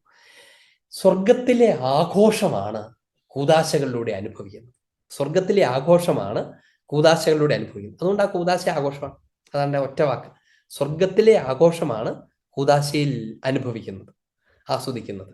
സ്വർഗീയ വിരുന്നാണ് അപ്പൊ അതുകൊണ്ട് ആ വിരുന്നിന്റെ ആഘോഷമാണ് അത്. നമ്മളെപ്പോഴും ഒരുമാതിരി എന്താ പറയാ, ശോകസാന്ദ്രമായ ദാരിദ്ര്യം പിടിച്ച വിധത്തിൽ ആഘോഷിക്കേണ്ടതല്ല. കുർബാന, പാവ ഈശോ അത് മരിച്ചു എന്നും പറഞ്ഞ് സങ്കടപ്പെട്ടിട്ട് ഒരു കുഞ്ഞി ഷെഡൊക്കെ ഉണ്ടാക്കിയിട്ട് അവിടെ പോയിക്കാനുള്ളതല്ല. അത് സ്വർഗത്തിൻ സഭ, വധുവാകുന്ന സഭ സ്വർഗീയ മഹത്വത്തിലേക്ക് പ്രവേശിക്കുന്നതിന്റെ, സ്വർഗീയ വാനവ വൃന്ദം വലിയ ആഘോഷമാക്കി തീർക്കുന്ന സംഭവത്തെ നമ്മൾ അനുഭവിക്കുന്നതാണ്. അതുകൊണ്ട് അതിന്റെ ശരിയായ അർത്ഥത്തിൽ സെലിബ്രേറ്റിംഗ് ദ ലിറ്റർജി എന്ന് പറഞ്ഞ് പഠിക്കണം. കുർബാന ആഘോഷത്തിന് പോവുകയാണെന്ന് പറയണം. രാവിലെ പള്ളി പോടാ എന്നല്ല പറയേണ്ടത്, രാവിലെ പരിശുദ്ധ കുർബാന ആഘോഷിക്കാനായി പോകൂ എന്ന ഒരു ഒരു ലാംഗ്വേജ് ഒക്കെ നമ്മൾ ഡെവലപ്പ് ചെയ്യാം. അതുവഴി നമുക്ക് കുറച്ചുകൂടെ അതിന്റെ അർത്ഥത്തെ ആളുകളിലേക്ക് പകർന്നു കൊടുക്കാനൊക്കെ പറ്റും. ഇനി ഈ സെന്റൻസിന്റെ ക്രമം പറയാം. നമ്മൾ അതിനകത്ത് 4 വാക്കുകളാണ് പറഞ്ഞത്. ദൈവമേ, ഒരു വാചകമാണ് ഒരു ദിവസം പറയാൻ പറ്റുന്നത്. ഭൗമിക ആരാധനാക്രമത്തിൽ നാം പ്രവാസികളായി ലക്ഷ്യം വെക്കുന്ന പരിശുദ്ധ ജെറുസലേമിലുള്ള സ്വർഗീയ ആരാധന. ഈ ഭൂമിയിലെ ആരാധനയെ നമ്മൾ അർപ്പിക്കുമ്പോൾ നമ്മൾ എന്താണ് ലക്ഷ്യം വെക്കുന്നത്? നമ്മൾ സ്വർഗീയ ആരാധന ലക്ഷ്യം വെക്കുന്നത്. എങ്ങനെ? ഈ ഭൂമിയിൽ പ്രവാസികളായിരുന്നുകൊണ്ട്. ഈ സ്വർഗീയ ആരാധന എന്താണ് ആ സ്വർഗീയ ആരാധന നമ്മൾ ചെയ്യുന്നത്? മുൻകൂട്ടി ആസ്വദിച്ചുകൊണ്ട് ആഘോഷിക്കുകയാണ്. മുൻകൂട്ടി ആസ്വദിച്ചുകൊണ്ട് ആഘോഷിക്കുകയാണ് എന്ന് പറഞ്ഞാൽ അതിന്റെ അർത്ഥം മുൻകൂട്ടി ആസ്വദിക്കുക, ഫോർ ടേസ്റ്റ്. അതാണ് ഉപയോഗിക്കുന്ന പദം. ഇങ്ങനെയാണ് നമ്മൾ വയ്ക്കുക. In the earthly liturgy we take part in a foretaste of that heavenly liturgy which is celebrated in the holy city of Jerusalem, toward which we journey as pilgrims. അതാണ് ആ വാചകത്തിന്റെ ആദ്യ ഭാഗം. വാചകം പൂർത്തിയായിട്ടില്ല.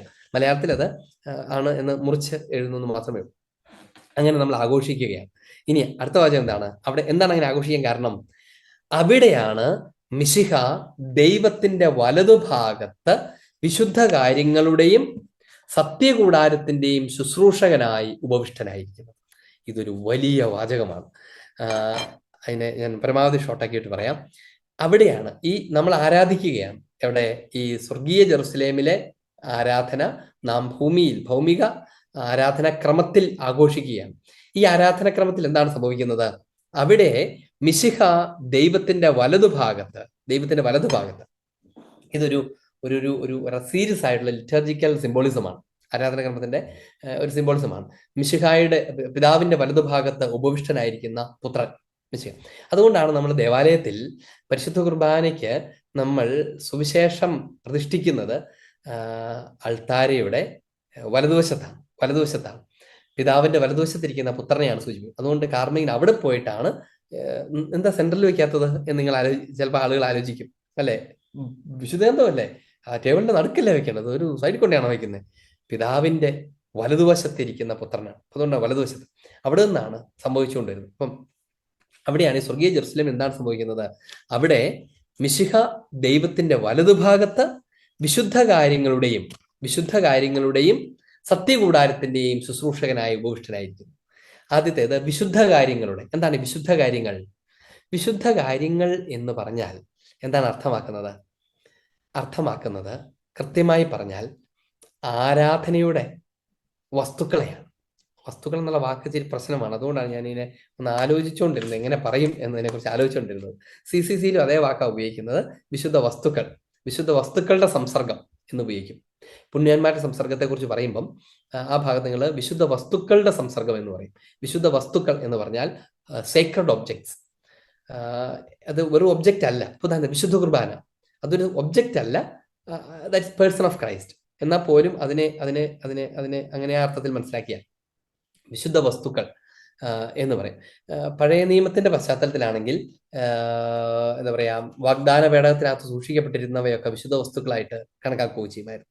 അപ്പൊ ആ അർത്ഥത്തിൽ വിശുദ്ധ കാര്യങ്ങൾ നിർവഹിക്കുന്ന വിശുദ്ധ വസ്തുക്കൾ, ഇപ്പം കുർബാന, മൂറോൻ തൈലം, അങ്ങനെ തുടങ്ങുന്ന മാമുദീസ ജലം, അങ്ങനെ തുടങ്ങുന്ന ഒത്തിരി കാര്യങ്ങൾ ഇതിനകത്തുണ്ട്.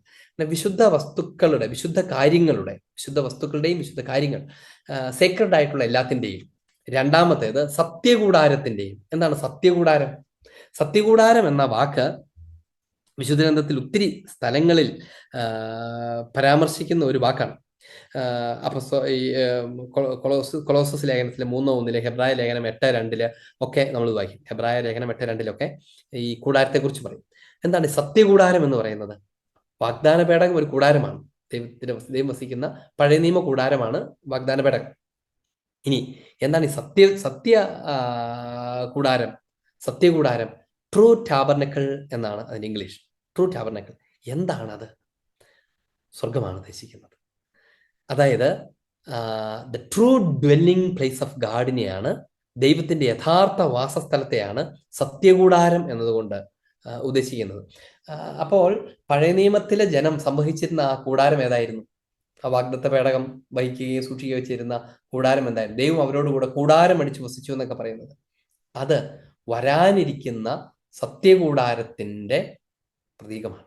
വരാനിരിക്കുന്ന സത്യകൂടാരം, ദൈവം കൂടാരമടിച്ചു വസിക്കുന്ന യഥാർത്ഥ സത്യകൂടാരത്തിന്റെ നിഴലായിരുന്നു മോശയോടുകൂടെ സഞ്ചരിച്ചിരുന്ന ആ സത്യകൂടാരം. ഇനി എന്താണ് ഈ സത്യകൂടാരം? അതിന്റെ നീതാർത്ഥത്തിൽ, അതിന്റെ ശുദ്ധാർത്ഥത്തിൽ ഈ സത്യകൂടാരം മിശിഹ തന്നെയാണ്. മിശിഹ തന്നെയാണ്. ഈശോ മിശിഹായിലാണ് നാം ത്രിത്വത്തെ കണ്ടുമുട്ടുന്നത്. അതായത് ജെറുസലേമിലെ ജനം അല്ലെങ്കിൽ ഇസ്രായേൽ ജനം ദൈവത്തെ കണ്ടുമുട്ടിയത് ഏത് കൂടാരത്തിലാണോ, സമാനമായി നാം ദൈവത്തെ കണ്ടുമുട്ടുന്നത് മിശിഹായിലാണ്. അവിടുന്ന് പറഞ്ഞു, എന്നെ കാണുന്നവൻ പിതാവിനെ കാണും. എന്നിൽ വസിക്കുന്ന പരിശുദ്ധാത്മാവാണ് ഇത് ചെയ്യുന്നത്. പിശാചുകളെ പുറത്താക്കുന്നത് ഞാൻ ദൈവത്തിന്റെ കരം കൊണ്ടാണ്. ദൈവത്തിന്റെ കരം എന്ന് പറയുന്നത് റൂഹായെയാണ് സൂചിപ്പിക്കുന്നത്. ദൈവത്തിന്റെ കരം കൊണ്ട്, അതായത് ഞാൻ പരിശുദ്ധാത്മാവിന്റെ പ്രവൃത്തികൾ, പരിശുദ്ധാത്മാവാണ് ഇതിൽ പ്രവർത്തിക്കുന്നതെന്ന് ഈശോ പഠിപ്പിച്ചു. പിതാവ് തന്നെയാണ് നിങ്ങൾ എന്നിൽ കാണുന്നത്, പരിശുദ്ധാത്മാവാണ് ഇതിൽ പ്രവർത്തിക്കുന്നത്. അർത്ഥം എന്താണ്? യഥാർത്ഥ സത്യകൂടാരം ഈശോ മിശിഹായാണ് എന്ന്. ഈശോ മിശിഹായാണ് ആ ശരിക്കുള്ള സത്യകൂടാരം.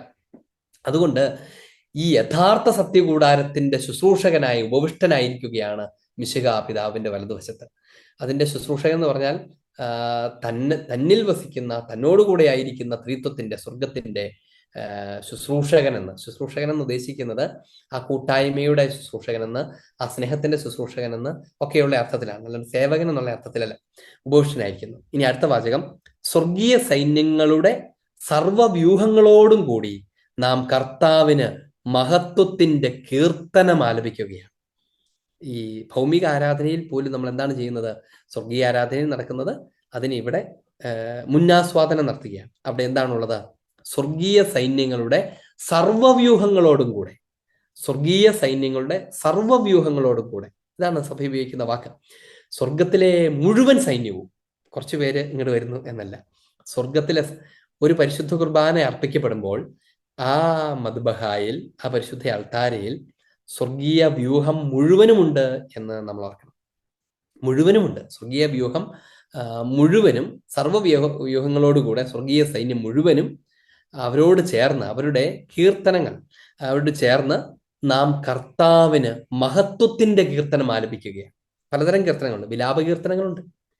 പക്ഷെ ഇവിടെ എല്ലാ വിലാപങ്ങളും കഴിഞ്ഞ്, എല്ലാ വേദനകളും കഴിഞ്ഞ് നമ്മൾ മഹത്വത്തിന്റെ കിരീടം ധരിച്ച് മഹത്വത്തിന്റെ കീർത്തനം ആരംഭിക്കുകയാണ്. സത്യത്തിൽ ആ മഹത്വം ഇവിടെ പൂർണ്ണമല്ല. പരിശുദ്ധ കുർബാന സിർ മലബാർ ക്രമത്തിൽ നമ്മളിങ്ങനെ ചൊല്ലും, മഹത്വത്തിന്റെ മുടിചൂടിയ പരിശുദ്ധ സഭ, അങ്ങനെ ചൊല്ലും. മുടിചൂടിയ സഭ. ആ സഭ ഇവിടെ മുടിചൂടിയിട്ടുണ്ടോ എന്ന് ചോദിച്ചു കഴിഞ്ഞാൽ സ്വർഗീയ മുടിയാണ് ചൂടിയിരിക്കുന്നത്. ഈ ഭൂമിയിൽ എല്ലാവരും പ്രകീർത്തിക്കുന്നൊന്നും ഉണ്ടാവില്ല. പക്ഷെ സ്വർഗീയ മഹത്വത്തിന്റെ മുടി ചൂടിയിരിക്കുന്ന സഭയാണ്. അവിടെ ഈ മഹത്വത്തിന്റെ കീർത്തനം നമ്മൾ അർപ്പിക്കും. ഈ ആരാധനക്രമത്തിൽ ചെയ്യുന്നത് എന്താണ്? സകല സ്വർഗീയ സൈന്യങ്ങളുടെ വ്യൂഹങ്ങളോടുകൂടെ നാം കർത്താവിന് മഹത്വത്തിന്റെ കീർത്തനം അർപ്പിക്കും. മഹത്വത്തിന്റെ കീർത്തനം അർപ്പിക്കുകയാണ്. നോക്കിക്കേ, ഈ മഹത്വത്തിന്റെ കീർത്തനം അർപ്പിക്കുന്നത് കൊണ്ടാണ് അതിനെ സെലിബ്രേറ്റിംഗ് ദ ലിറ്റർജി എന്ന് പറയുന്നത്. അതിപ്പോ രോഗിലേപനമാണെങ്കിലും ഈ മഹത്വത്തിന്റെ കീർത്തനമാണ് അർപ്പിക്കുന്നത്. മാമോദീസ ആണെങ്കിലും അതെ. ഇനി ഇങ്ങേയറ്റം കുമ്പസാരമാണെങ്കിലും അതെ, പരിശുദ്ധ കുമ്പസാരമാണെങ്കിലും അതെ. ഈ മഹത്വത്തിന്റെ, കാരണം ദൈവം മഹത്വമാണ്. ഒരാൾ തന്റെ അശുദ്ധി തിരിച്ചറിഞ്ഞ് ദൈവത്തിന്റെ മഹത്വം പ്രാപിക്കുകയാണ്. അവിടെ ഈ ആനന്ദമാണ് ആഘോഷിക്കപ്പെടുന്നത്. അനുദപിക്കുന്ന ഒരു പാപിയെക്കുറിച്ച് സ്വർഗം സന്തോഷിക്കുന്നു. അവിടെ സ്വർഗത്തിൽ തുള്ളിച്ചാടുന്നു, കീർത്തനം ആലപിക്കുന്നു എന്ന് പറയാം. പരിശുദ്ധ കുമ്പസാരത്തിനകത്ത് സ്വർഗീയ സൈന്യമാണ് സന്തോഷിക്കുന്നത്, നമ്മോടൊത്ത് സന്തോഷിക്കുന്നു. അപ്പോൾ എല്ലാ ലിറ്റർജിയും, എല്ലാ കൂദാശകളും, ഇൻക്ലൂഡിങ് യാമപ്രാർത്ഥനകൾ, അവയെല്ലാം സകല സൈന്യ വ്യൂഹങ്ങളോടും ചേർന്ന്, സ്വർഗീയ വ്യൂഹങ്ങളോടും ചേർന്നുള്ള മഹത്വത്തിന്റെ കീർത്തനം ആലപിക്കുക. അപ്പൊ അതുകൊണ്ട് ആ കീർത്തനം ആലപിക്കുക, അതുകൊണ്ട് നമ്മൾ ആദ്യം പറഞ്ഞത്, ഈ മഹത്വത്തിന്റെ കീർത്തനം ആലപിക്കുമ്പോൾ ആ മഹത്വം അതിൽ പങ്കെടുക്കാൻ വരുന്ന ഒരു കുഞ്ഞിന് പോലും തോന്നണം. എന്തെങ്കിലും കാണിച്ച് ആ എന്നൊക്കെ പറഞ്ഞിട്ടൊന്നും അത് പ്രാർത്ഥന ചെല്ലിയാലൊന്നും പോരാ. അത് ആ മഹത്വത്തിന്റെ ആനന്ദം അത് അർപ്പിക്കുന്ന വൈദികന്റെ മുഖത്തും അത് അനുഭവിക്കുന്ന നമ്മുടെ ഉള്ളിലും നമ്മുടെ മുഖത്തും എല്ലാം ഉണ്ടാകും. അല്ലാതെ അതിനെ വെറുതെ ഇങ്ങനെ ചുമ്മാ ഒരു ടെക്നിക്കൽ കാര്യമായിട്ട് അല്ല കരുതേണ്ടത്. ടെക്നിക്കൽ കാര്യമായിട്ട് അത് അങ്ങനെ അതിനപ്പുറത്ത് അതിൻ്റെ മഹത്വത്തിൻ്റെ ആഘോഷമാണത് എന്ന് നമ്മൾ സ്വർഗീയ അനുഭവം ഉണ്ടാകണം. ഒരു കുഞ്ഞിനെയൊക്കെ അമ്മ എടുത്തു പിടിച്ചുകൊണ്ട് കുർബാനയ്ക്ക് നിൽക്കുമ്പോൾ കൊച്ചിങ്ങനെ അമ്മയുടെ മുഖത്തോട്ട് നോക്കുമ്പോണ്ടല്ലോ, അമ്മയുടെ വിടർന്ന കണ്ണുകളോടെ സ്വർഗത്തിന്റെ യാഥാർത്ഥ്യങ്ങളെ അത്ഭുതം കൂർന്ന മിഴികളോടെ നോക്കി നിൽക്കുന്നത് ആ കുഞ്ഞ് കാണുന്നതാണ് ആ കൊച്ചിന് കൊടുക്കുന്ന ബേസിക് കാറ്റഗിസം. ഇത് നമുക്കുണ്ടാകണം. നമ്മളവിടെ പോയി നിൽക്കുമ്പോൾ ഇതൊക്കെ നമ്മളിങ്ങനെ കേൾക്കുമ്പോഴാണ് നമുക്ക് അവിടെ പോയി ഇനി അടുത്തൊരു കുർബാനയ്ക്ക് പോകുമ്പം ദൈവമേ ഇങ്ങനെയാണല്ലോ ഞാനതിൽ പങ്കെടുക്കേണ്ടതെന്ന് ഓർമ്മയുണ്ടാകുന്നത്. ഇനി വിശുദ്ധരുടെ സ്മരണ ആദരിച്ചുകൊണ്ട് അവരോടൊത്ത് ചെറിയൊരു പങ്കും സഹവാസവും നാം അവിടെ പ്രതീക്ഷിക്കുന്നു. അതാണ് രണ്ടാമത്തെ കാര്യം. അടുത്തത് എന്താണ്? വിശുദ്ധരുടെ സ്മരണ ആദരിച്ചുകൊണ്ട് നമ്മൾ പരിശുദ്ധ കുർബാനയിൽ എല്ലാ കൂദാശയിലും വിശുദ്ധരെ അനുസ്മരിക്കും. വിവാഹത്തിലാണെങ്കിൽ 1-2 സ്ഥലങ്ങളിലെങ്കിലും ആശീർവാദന സമയത്ത് വിശുദ്ധരുടെ കൂട്ടായ്മ എന്ന് പറഞ്ഞിട്ട് ചൊല്ലിക്കൊണ്ടാണ് ആശീർവദിക്കുന്നത്. എല്ലാ കൂദാശകളിലും വിശുദ്ധരെ അനുസ്മരിക്കും. മാമൂസിലാണെങ്കിൽ പറയേണ്ട കാര്യമില്ല. പരിശുദ്ധ കുർബാനിലാണെങ്കിൽ, സിർ മലബാർ ക്രമത്തിലാണെങ്കിൽ, താതിനും അതുപോലെ പാട്ട് പാടുന്ന സമയത്തൊക്കെ നമ്മൾ ഓർമ്മിക്കുന്നത് സകല വിശുദ്ധരെ, മരിച്ച രക്തസാക്ഷികളെയൊക്കെ ഓർത്തിയിടാം പാവനം ഈ ബലിവേദിയിൽ എന്ന് പാടാറുണ്ട്. വിശുദ്ധരെ അനുസ്മരിക്കും എല്ലാ ആരാധനാക്രമത്തിലും വിശുദ്ധരെ. കാരണം എന്താണ്? അവരുടെ കൂടെയാണ് നാം ആ യഥാർത്ഥ ആഘോഷം അനുഭവിക്കാൻ പോകുന്നത്. അവരോട് കൂടെയാണ്. ഇവിടെ നമ്മൾ അതുകൊണ്ട് അവരെയും നമ്മുടെ കൂട്ടായ്മയിൽ പ്രതീക്ഷിക്കുന്നു. ഈ ഭൂമിയിൽ നമ്മൾ ഈ ആരാധന നടത്തുമ്പോൾ സ്വർഗീയ സമൂഹം, ഈ പറഞ്ഞ സ്വർഗീയ സൈന്യവ്യൂഹങ്ങൾ മാത്രമല്ല, വിശുദ്ധരുടെ കൂട്ടായ്മയും. അതാണ് രണ്ടാമത്തെ കാര്യം. ആദരിച്ചുകൊണ്ട് അവരോടൊത്ത് ഒരു പങ്കും സഹവാസവും നാം പ്രതീക്ഷിക്കുന്നു. സിർ മലബാർ കുർബാനയ്ക്കകത്തെ ഒരു ശ്രദ്ധേയമായ ഒരു കാര്യം നിങ്ങൾ ശ്രദ്ധിച്ചിട്ടുണ്ടോ എന്ന് എനിക്ക് അറിഞ്ഞുകൂടാ. ഞാൻ ഇതൊക്കെ ഇങ്ങനെ പിന്നീട് എണ്ണിപ്പറക്കി പറയാമെന്ന് വിചാരിക്കുന്നുണ്ട്. എന്നാൽ പോലും ശ്രദ്ധിച്ചിട്ടുണ്ടോ? അതിനകത്ത് ബേമയിലെ ഭാഗങ്ങളൊക്കെ കഴിഞ്ഞ് മുകളിലേക്ക് പ്രവേശിച്ച് കാർമികൻ ഇങ്ങനെ കൃപയും പരിശുദ്ധാത്മാവിന്റെ സംസർഗവും നമ്മോടൊത്തുണ്ടാകട്ടെ എന്ന് പാടിക്കൊണ്ട് അച്ഛൻ ആശീർവദിക്കും. ആശീർവദിക്കുന്ന ആരെയാണ്? ജനത്തെയാണോ തന്നെയാണോ? നമ്മോടൊത്തുണ്ടാകട്ടെ. പിതാവായ ദൈവത്തിന്റെ സ്നേഹവും പരിശുദ്ധാത്മാവിന്റെ കൃപയും ഒക്കെ, ത്രിത്വത്തിന്റെ കൂട്ടായ്മ, അതിന്റെ കൃപകൾ നമ്മോടൊത്തുണ്ടാകട്ടെ എന്ന് പാടുകയോ ചെല്ലുകയോ ചെയ്യും. അങ്ങനെ ചൊല്ലിക്കൊണ്ട് അച്ഛൻ ആശീർവദിക്കും. അത് ജനത്തെയാണ് ആശീർവദിക്കുന്നത്, അച്ഛൻ തന്നെയാണോ ആശീർവദിക്കുന്നത്? ശ്രദ്ധിച്ചിട്ടുണ്ടോ? രണ്ടുമല്ല. ആശീർവദിക്കുന്നത് ഒരുക്കി വെച്ചിരിക്കുന്ന വിശുദ്ധ രഹസ്യങ്ങളാകാൻ പോകുന്ന കസയും പിലാസയുമാണ് ആശീർവദിക്കുന്നത്. അതെന്താ അങ്ങനെ? നമ്മോടൊത്തുണ്ടാകട്ടെ എന്ന് പറഞ്ഞിട്ട് എന്താണ് ഇവിടെ ആശീർവദിക്കുന്നത്? നിങ്ങളോടുകൂടെ ഉണ്ടാകട്ടെ എന്ന് പറഞ്ഞിട്ട് എന്താണ് ഇവിടെ ആശീർവദിക്കുന്നത്? നമ്മോടൊത്തുണ്ടാകട്ടെ എന്ന് പറഞ്ഞുകൊണ്ട് ഇവിടെ ആശീർവദിക്കുന്നു. കാരണം എന്നറിയാമോ? ആ അൾത്താരയിൽ അവരെല്ലാം സന്നിഹിതരാണ്. ആ അൾത്താരയിൽ ആ വിശുദ്ധ രഹസ്യങ്ങളോടൊത്ത് നമ്മളും അവിടെയാണ് സന്നിഹിതരായിരിക്കുന്നത്. ദൈവജനം മുഴുവനും, ജീവിച്ചിരിക്കുന്നവരും മരിച്ചവരും, ഒരു പരിശുദ്ധ കുർബാനയിൽ സന്നിഹിതരായിരിക്കുന്നത് ആ വിശുദ്ധ രഹസ്യങ്ങളോട് ചേർന്നാണ്. അവയെയാണ് ആശീർവദിക്കുന്നത്. എന്നിട്ടാണ് ഉയരങ്ങളിലേക്ക് ഉയരട്ടെ എന്ന് നിങ്ങളുടെ വിചാരങ്ങൾ സ്രോതത്തിലേക്ക് ഉയർത്തുവാൻ എന്നൊക്കെ ചെല്ലുന്നത്. ഈ കാര്യം നമ്മൾ ഓർക്കണം. അതിന്റെ അർത്ഥം എന്താണ്? നമ്മൾ ഈ വിശുദ്ധരോടുകൂടെ, സ്വർഗീയ ഗണങ്ങളോടുകൂടെ, നമുക്ക് മുന്നേ മരിച്ചു പോയവരോടുകൂടെ ആ വിശുദ്ധ രഹസ്യങ്ങളോടൊപ്പം നമ്മൾ ദൈവത്തിന്റെ അന്നത്തെ സ്വർഗീയ ആരാധന മുന്നാസ്വദിക്കുക. എന്നിട്ടോ നമ്മുടെ രക്ഷകനായ കർത്താവ് ഈശോ മിശിഹായെ നമ്മുടെ ജീവനായി അവൻ പ്രത്യക്ഷപ്പെടുന്നത് വരെ, അവനോടൊത്ത് മഹത്വത്തിൽ നാം പ്രത്യക്ഷരാകുന്നത് വരെ നാം കാത്തിരിക്കുകയും ചെയ്യും. അടുത്ത കാര്യം, ആരാധനയിൽ സംഭവിക്കുന്ന അടുത്ത കാര്യം എന്താണ്? വെയിറ്റിംഗ്. നമ്മുടെ കാത്തിരിപ്പാണ് ആരാധന. ആരാധനാക്രമ സത്യത്തിൽ ഒരു കാത്തിരിപ്പാണ്. അത് അതിൽ തന്നെ പൂർണ്ണമല്ല, കാത്തിരിപ്പാണ്. അതുകൊണ്ടാണ് കിഴക്കിന് അഭിമുഖമായിട്ടൊക്കെ നിൽക്കുന്നത്. കാത്തിരിക്കുകയാണ്. ഞങ്ങൾ അങ്ങോട്ടാണ് വരുന്നത്, ഞങ്ങൾക്ക് അവിടേക്കാണ് വരേണ്ടത്, ഞങ്ങൾ അവിടമാണ് കാത്തിരിക്കുന്നത് എന്ന് സൂചിപ്പിക്കുകയാണ് നമ്മുടെ നിൽപ്പിലൂടെ പോലും. ദൈവജനവും കാർമികനും അവിടേക്ക് നോക്കി. ഈ കാത്തിരിപ്പാണ് ഇതിന്റെ പുറകിലുള്ള ഒരു കാര്യം. അല്ലാണ്ട് ഇതൊരു സ്ഥലത്തിന്റെ പ്രത്യേകതയല്ല. കിഴക്ക് എന്ന് പറഞ്ഞൊരു ഭൂമി കറങ്ങിക്കൊണ്ടിരിക്കുകയല്ല എന്നൊന്നും ചോദിക്കുന്നതിനകത്ത് അർത്ഥമില്ല. അതല്ല അതിന്റെ ഉള്ളർത്ഥം. എന്താണ് അതിന്റെ ശരിക്കുള്ള ഉള്ളർത്ഥം? അത് കാത്തിരിപ്പിനെ സൂചിപ്പിക്കുന്നതാണ്.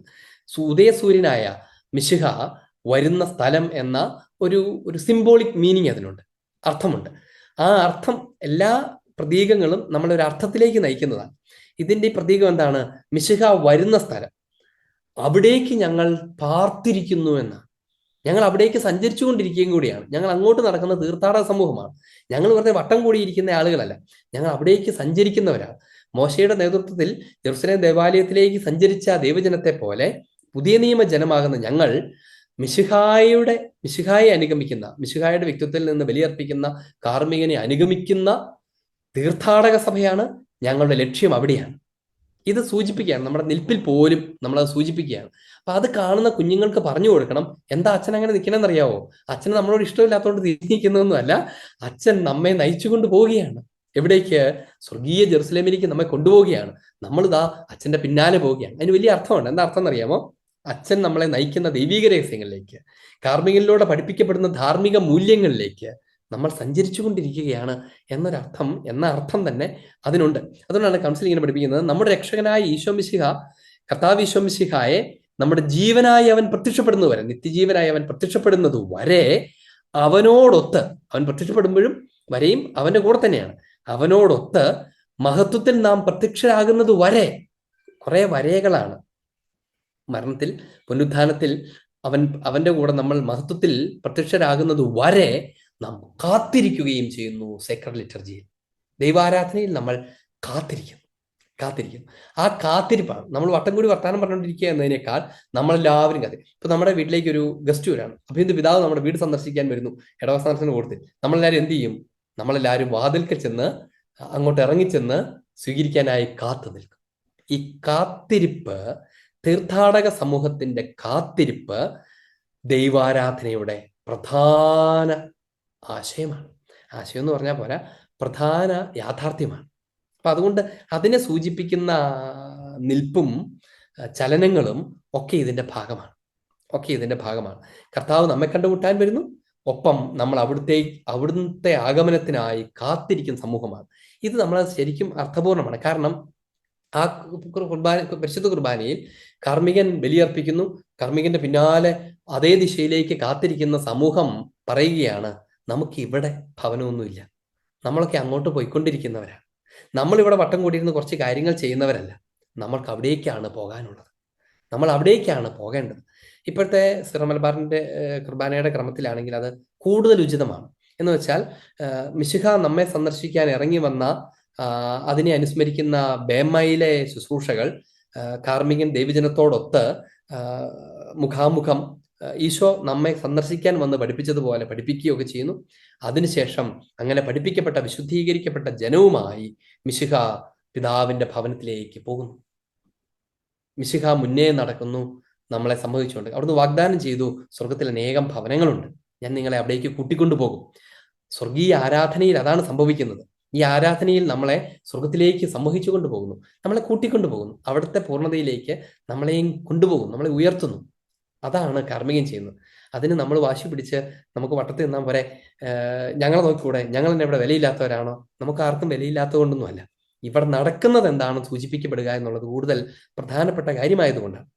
അപ്പൊ എപ്പോഴും നമ്മുടെ തോന്നലുകൾക്കും നമ്മുടെ നിർബന്ധങ്ങൾക്കും വാശികൾക്കും ഒക്കെ അപ്പുറത്ത് ആരാധനാക്രമത്തിന്റെ അന്തസത്തയെ എളിമയോടുകൂടെ സ്വീകരിക്കണം, ഉൾക്കൊള്ളണം എന്നുള്ളതാണ് അതിന്റെ കാര്യം. നമുക്ക് ചിലപ്പോൾ പലതും തോന്നുമായിരിക്കും, നമുക്ക് ചില പല പൊട്ടത്തരങ്ങളും തോന്നുമായിരിക്കും. പക്ഷെ സഭ എന്താണ് പഠിപ്പിക്കുന്നതെന്ന് അറിയാൻ ഉള്ള ശ്രമം ഒരു മനുഷ്യന്റെ എളിമയുടെ ഭാഗമാണ്. അതില്ലാത്ത ആളുകൾ എന്ത് ചെയ്യുമെന്നറിയാമോ? എനിക്ക് തോന്നുന്നു വെച്ച് ദൈവിക രഹസ്യങ്ങളെ വിലയിരുത്തുകയും എനിക്ക് തോന്നണ പോലെ അല്ല ദൈവിക രഹസ്യങ്ങൾ എന്ന് തോന്നിയാൽ അതിനെ കുറ്റം പറയുകയും ചെയ്യും. ചിലപ്പോഴൊക്കെ പരിശുദ്ധ കുർബാനയിലെ ചില വാചകങ്ങളെയൊക്കെ എന്തായി എഴുതി വെച്ചിരിക്കുന്നതെന്നൊക്കെ ചോദിക്കുന്ന പാവം മനുഷ്യരെ ഞാൻ കണ്ടിട്ടുണ്ട്. പാവം മനുഷ്യരെന്ന് ഞാൻ അതിനെക്കുറിച്ച് പറയുള്ളൂ. കഴിഞ്ഞ ദിവസം ഇങ്ങനെ ഒരെണ്ണം കേട്ടായിരുന്നു, അതുകൊണ്ട് പറഞ്ഞതാണ്. പാവം മനുഷ്യർ ഇതെന്താണ് ഇങ്ങനെയൊക്കെ ചുറ്റുന്നത്? അത് പഠിക്കുക എന്നുള്ളതാണ് അതിനകത്ത് അടിസ്ഥാനപരമായ കാര്യം. അല്ലാണ്ട് എനിക്ക് ഇഷ്ടപ്പെട്ടോ ഇല്ലയോ എന്നുള്ളതല്ല. ഒരു പാവം മനുഷ്യൻ ഇങ്ങനെ പറയണത് ഞാനിങ്ങനെ കേട്ട് അതോടെ ഇങ്ങനെ പറഞ്ഞ അവസാനിപ്പിക്കാം. ഇങ്ങനെ ചോദിക്കുകയാണ്, എന്താണ് ഈ മാമോസ സ്വീകരിക്കാത്തവർക്ക് പോകാം, ദൈവജനത്തേക്ക് ആട്ടിയിറക്കി വിടുവാണോ? ശ്രോതാക്കളെ നിങ്ങൾ പോയി കാവൽ നിൽക്കുകയും നല്ല അച്ഛന്മാരെന്ന് ചെല്ലാൻ പാടില്ല എന്നൊക്കെ. എന്താണ് ഈ സംഭവം എന്ന് എന്തറിഞ്ഞിട്ടാണ്? എന്താണതെന്ന് ചോദിച്ചു കഴിഞ്ഞാൽ പരിശുദ്ധ കുർബാനയുടെ ആദ്യ ഭാഗം അത് കാറ്റഗീസിസ് ആണ്. ആ കാറ്റഗീസിന് മാമോദിസ സ്വീകരിക്കാനിരിക്കുന്ന ജ്ഞാനസ്നാനാർത്ഥികൾക്ക് പങ്കെടുക്കാം. അവർ വരും, ദീർഘമായ സുവിശേഷ പ്രബോധനവും പഠിപ്പിക്കലും നടക്കുവാണ്. അത് കഴിഞ്ഞാൽ അത് പൂർണ്ണമായി. ഇനി എന്താണ് ചെയ്യുന്നത്? ഇനി മാമോദിസയാൽ അവിടുത്തെ ശരീരത്തിന്റെ അവയവമായി മാറിയവർ, പരിശുദ്ധ കുർബാന സ്വീകരിക്കുന്നവർ സ്വർഗീയ ആരാധനയിലേക്ക് പ്രവേശിക്കുവാണ്. ആ സമയത്ത് അതിനകത്ത് മാമോദിസ സ്വീകരിക്കാത്തവർക്ക് പങ്കാളിത്തമില്ല. അവരതിനുവേണ്ടി കാത്തിരിക്കുന്നവരാണ്. അവരെന്ത് ചെയ്യും? അവർ ആനവാതിലിന്റെ അടുത്തുള്ള മോണ്ടറത്തിൽ പോയി അവർ മാമോദിസ സ്വീകരിച്ച് അതിലേക്ക് പ്രവേശിപ്പിക്കപ്പെടാൻ വേണ്ടി കാത്തിരിക്കും. ഒരു ദീർഘമായ ഒരുക്കത്തിന് ശേഷമാണ് മാമോദിസ സ്വീകരിക്കുന്നത്, ഒത്തിരി നാളുകളുടെ ഒരുക്കത്തിന്. അതിനുവേണ്ടിയാണ് അവർ അവിടെ പോയി കാത്തിരിക്കുന്നത്. ഇന്നും മാമോദിസ ആരംഭിക്കുന്ന ആനവാതിൽ നിന്നാണ്. കാരണം എന്താണ്? അവിടെ കാത്തിരിക്കുന്നവരെ ആഘോഷമായി സ്വീകരിച്ചു കൊണ്ടുപോകുന്ന ഒരു ദിവസം വരും. അതുകൊണ്ടാണ് അവരോട് പറയുന്നത്, അവർ മാമോദിസ സ്വീകരിക്കാത്തവർക്ക് ഇനി പോകാം. എവിടേക്ക് പോകാം? വീട്ടിൽ പോകാനല്ല. അവര് കാത്തിരിപ്പിന്റെ സ്ഥലത്തേക്ക് പിൻവാങ്ങുന്നു. എന്നിട്ടോ, ശ്രോതാക്കളെ നിങ്ങൾ വാതിൽക്കൽ കാവൽ നിൽക്കുവിൻ. ശ്രോതാക്കൾ എന്ന് പറഞ്ഞാലേ ചുമ്മാ കേൾവിക്കാരെന്നല്ല അർത്ഥം. ദൈവിക പ്രബോധനങ്ങൾ പഠിക്കുന്നവരെന്നാണ്, അത് കേൾക്കുന്നവരെന്നാണ്. അവര് വാതിൽക്കൽ കാവൽ നിൽക്കുവിൻ. സഭയുടെ കാവൽക്കാരാണ് അവര്, ദൈവാരാധന കാവൽക്കാരും കൂടിയാണ്. അങ്ങനെ കാവൽ നിൽക്കുവിൻ എന്ന് പറഞ്ഞ അവരെ ഇറക്കി വിടുവല്ല. കാവൽ നിൽക്കുവിൻ, നിങ്ങൾ ഒരുങ്ങിക്കഴിയുമ്പോൾ ഞങ്ങൾ വന്ന് നിങ്ങളെ സ്വീകരിച്ച് അൾത്താരയുടെ അടുത്തേക്ക് മാമോസ്തുട്ടിലേക്ക് കൊണ്ടുപോവുകയും ഈ പരിശുദ്ധ കുർബാനയുടെ സ്ഥലത്തേക്ക് കൊണ്ടുവരികയും ചെയ്യും. ഇതാണ് അതിന്റെ അന്തസത്ത. ഇത് മനസ്സിലാകാത്ത ഒരു പാവം മനുഷ്യൻ എന്ത് പൊട്ടത്തരമാണ് എഴുതി വെച്ചേക്കുന്നത്.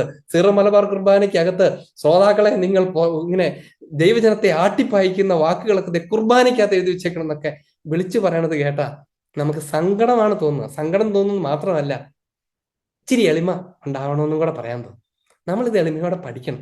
അല്ലാണ്ട് നമ്മളിതെല്ലാം തികഞ്ഞ് നമ്മളിതിപ്പോ തകർക്കും, ഞാൻ എല്ലാവരെയും പഠിപ്പിക്കട്ടെ, നിങ്ങൾക്ക് അങ്ങനെയല്ലല്ലോ അതിനെ കരുതേണ്ടത്. സഭയുടെ ഹൃദയത്തിലേക്ക് വരിക, സ്നേഹത്തോടെ വരിക. അത് നമ്മൾ ഒത്തിരി വളർത്തും, വിശുദ്ധീകരിക്കുകയൊക്കെ ചെയ്യും. ഒരു പാരഗ്രാഫ് മാത്രമാണ് നമുക്കിന്ന് പറയാൻ പറ്റിയത്. ഒരു പാരഗ്രാഫ് അല്ല, 3 വാചകമാണ് പറയാൻ പറ്റിയത്. എന്നാലും സാരമില്ല, നമുക്ക് ബാക്കി തുറന്നുള്ള അടുത്ത ക്ലാസ്സിലൊക്കെ ആയിട്ട് നമുക്ക് സംസാരിക്കാം. അച്ഛാ, നമുക്കൊരു ചോദ്യം എഴുതി ലഭിച്ചിട്ടുണ്ട്. അത് ആദ്യം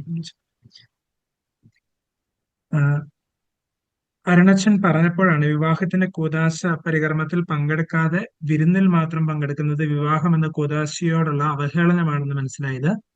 ഞാൻ അങ്ങനെ തന്നെയാണ് ചെയ്തുകൊണ്ടിരുന്നതും ഇനി മുതൽ മാറ്റം വരുത്താൻ തീരുമാനമെടുത്തു. എന്റെ ചോദ്യം ഇതാണ്: അങ്ങനെയെങ്കിൽ ഞാൻ ഇത്രയും നാൾ ചെയ്ത വിവാഹം എന്ന കൂദാശയോടുള്ള അവഹേളനം കുമ്പസാരത്തിൽ ഏറ്റുപറയേണ്ട പാപമാണോ? ആണെങ്കിൽ ഇതുവരെയുള്ള കുമ്പസാരത്തിൽ ഏറ്റുപറഞ്ഞിട്ടില്ല എങ്കിൽ ഇനി എന്താണ് ചെയ്യേണ്ടത്? തീർച്ചയായിട്ടും തിരിച്ചറിവ് ഉണ്ടാകുമ്പം അത് ഏറ്റുപറയുക എന്നുള്ളതാണ് കുമ്പസാരത്തിൽ പറയേണ്ടതാണ്. കാരണം നമ്മളൊരു ഈ ഒരു അവഹേളനം അറിഞ്ഞുകൊണ്ടല്ല, അപ്പൊ അതിന്റെ പരിഗണന കിട്ടും തീർച്ചയായിട്ടും. നമ്മൾ അറിഞ്ഞില്ല, പക്ഷെ എന്നാലും അത്ര തീർത്തറിഞ്ഞില്ല എന്ന് നമുക്ക് ഇങ്ങനെ പറയാൻ പറ്റുമോ? നമുക്കറിയാമല്ലോ ഇവിടെ എന്താ നടക്കുന്നതെന്ന്. അപ്പൊ അതിനേക്കാൾ വലുതായി ഇതൊക്കെ മതി എന്ന് കരുതി എന്നുള്ള ഒരു കുഴപ്പമാണ്.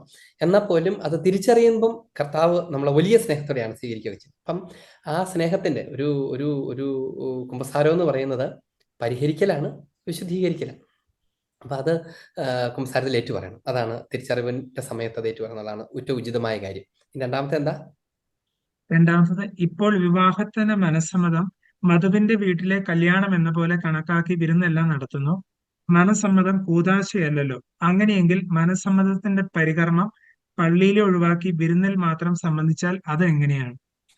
അത് കൂദാശ അല്ലെങ്കിൽ ഒരു കൂദാശ അനുകരണമാണ്. ഒരു കൂദാശ അനുകരണത്തിന് ഒരു ഭക്ഷണത്തിന്റെ വില പോലും ഇല്ലേ എന്നൊരു ചോദ്യം നിൽക്കില്ലേ? ഒരു കൂദാശാനുകരണത്തിന് ഒരു ഭക്ഷണത്തിന്റെ വില പോലും ഇല്ലേ? കൂദാശാനുകരണമാണ് എന്ന് പറഞ്ഞാൽ നിസ്സാരവൽക്കരിക്കേണ്ട കാര്യമൊന്നുമില്ല. അതിലാണേലും പോകുന്നതാണ് ഉചിതം. ഒരു കൂദാശയെ അവഹേളിക്കുന്നതിനേക്കാൾ കുറച്ചുകൂടെ ചെറുതാണ് കൂദാശാനുകരണത്തെ നിസ്സാരമായി കരുതുന്നതെന്ന് വേണമെങ്കിൽ അങ്ങനെ പറയാമോ? എനിക്ക് അറിഞ്ഞുകൂടാ, എന്നാലും അങ്ങനെ പറയാം. അപ്പൊ അതുകൊണ്ട് ഏതായിരുന്നാലും പിന്നെ അതിനകത്തുള്ള കാര്യം ഞാൻ പറഞ്ഞതാണ്, അതൊരു കൂദാശാനുകരണമാണ്, അതൊരു പെൺവീട്ട് കല്യാണമൊന്നുമല്ല എന്ന് ഞാൻ പറഞ്ഞത്. അതുകൊണ്ട് അതിനെ ആ വിധത്തിലാണ് കാണുന്നത്. കല്യാണത്തിലേക്ക് പോകാൻ കഴിയുമോ എന്ന് ആലോചിച്ച് തുടങ്ങുന്ന സമയമാണ്. അപ്പൊ അതിന്റെ ബാഹ്യാഘോഷം കൊടുത്താൽ മതി. കാരണം പിന്നീടാണെ പോലും വിളിച്ചൊല്ലൽ നടക്കുമ്പം തടസ്സമുണ്ടെന്ന് കണ്ടാൽ അത് ചിലപ്പോൾ പിന്മാറേണ്ടി വരും. അപ്പോൾ വലിയ കല്യാണം പോലെ നടത്തി കഴിഞ്ഞിട്ട് പിന്നെ പിന്മാറാൻ ബുദ്ധിമുട്ടാകാം.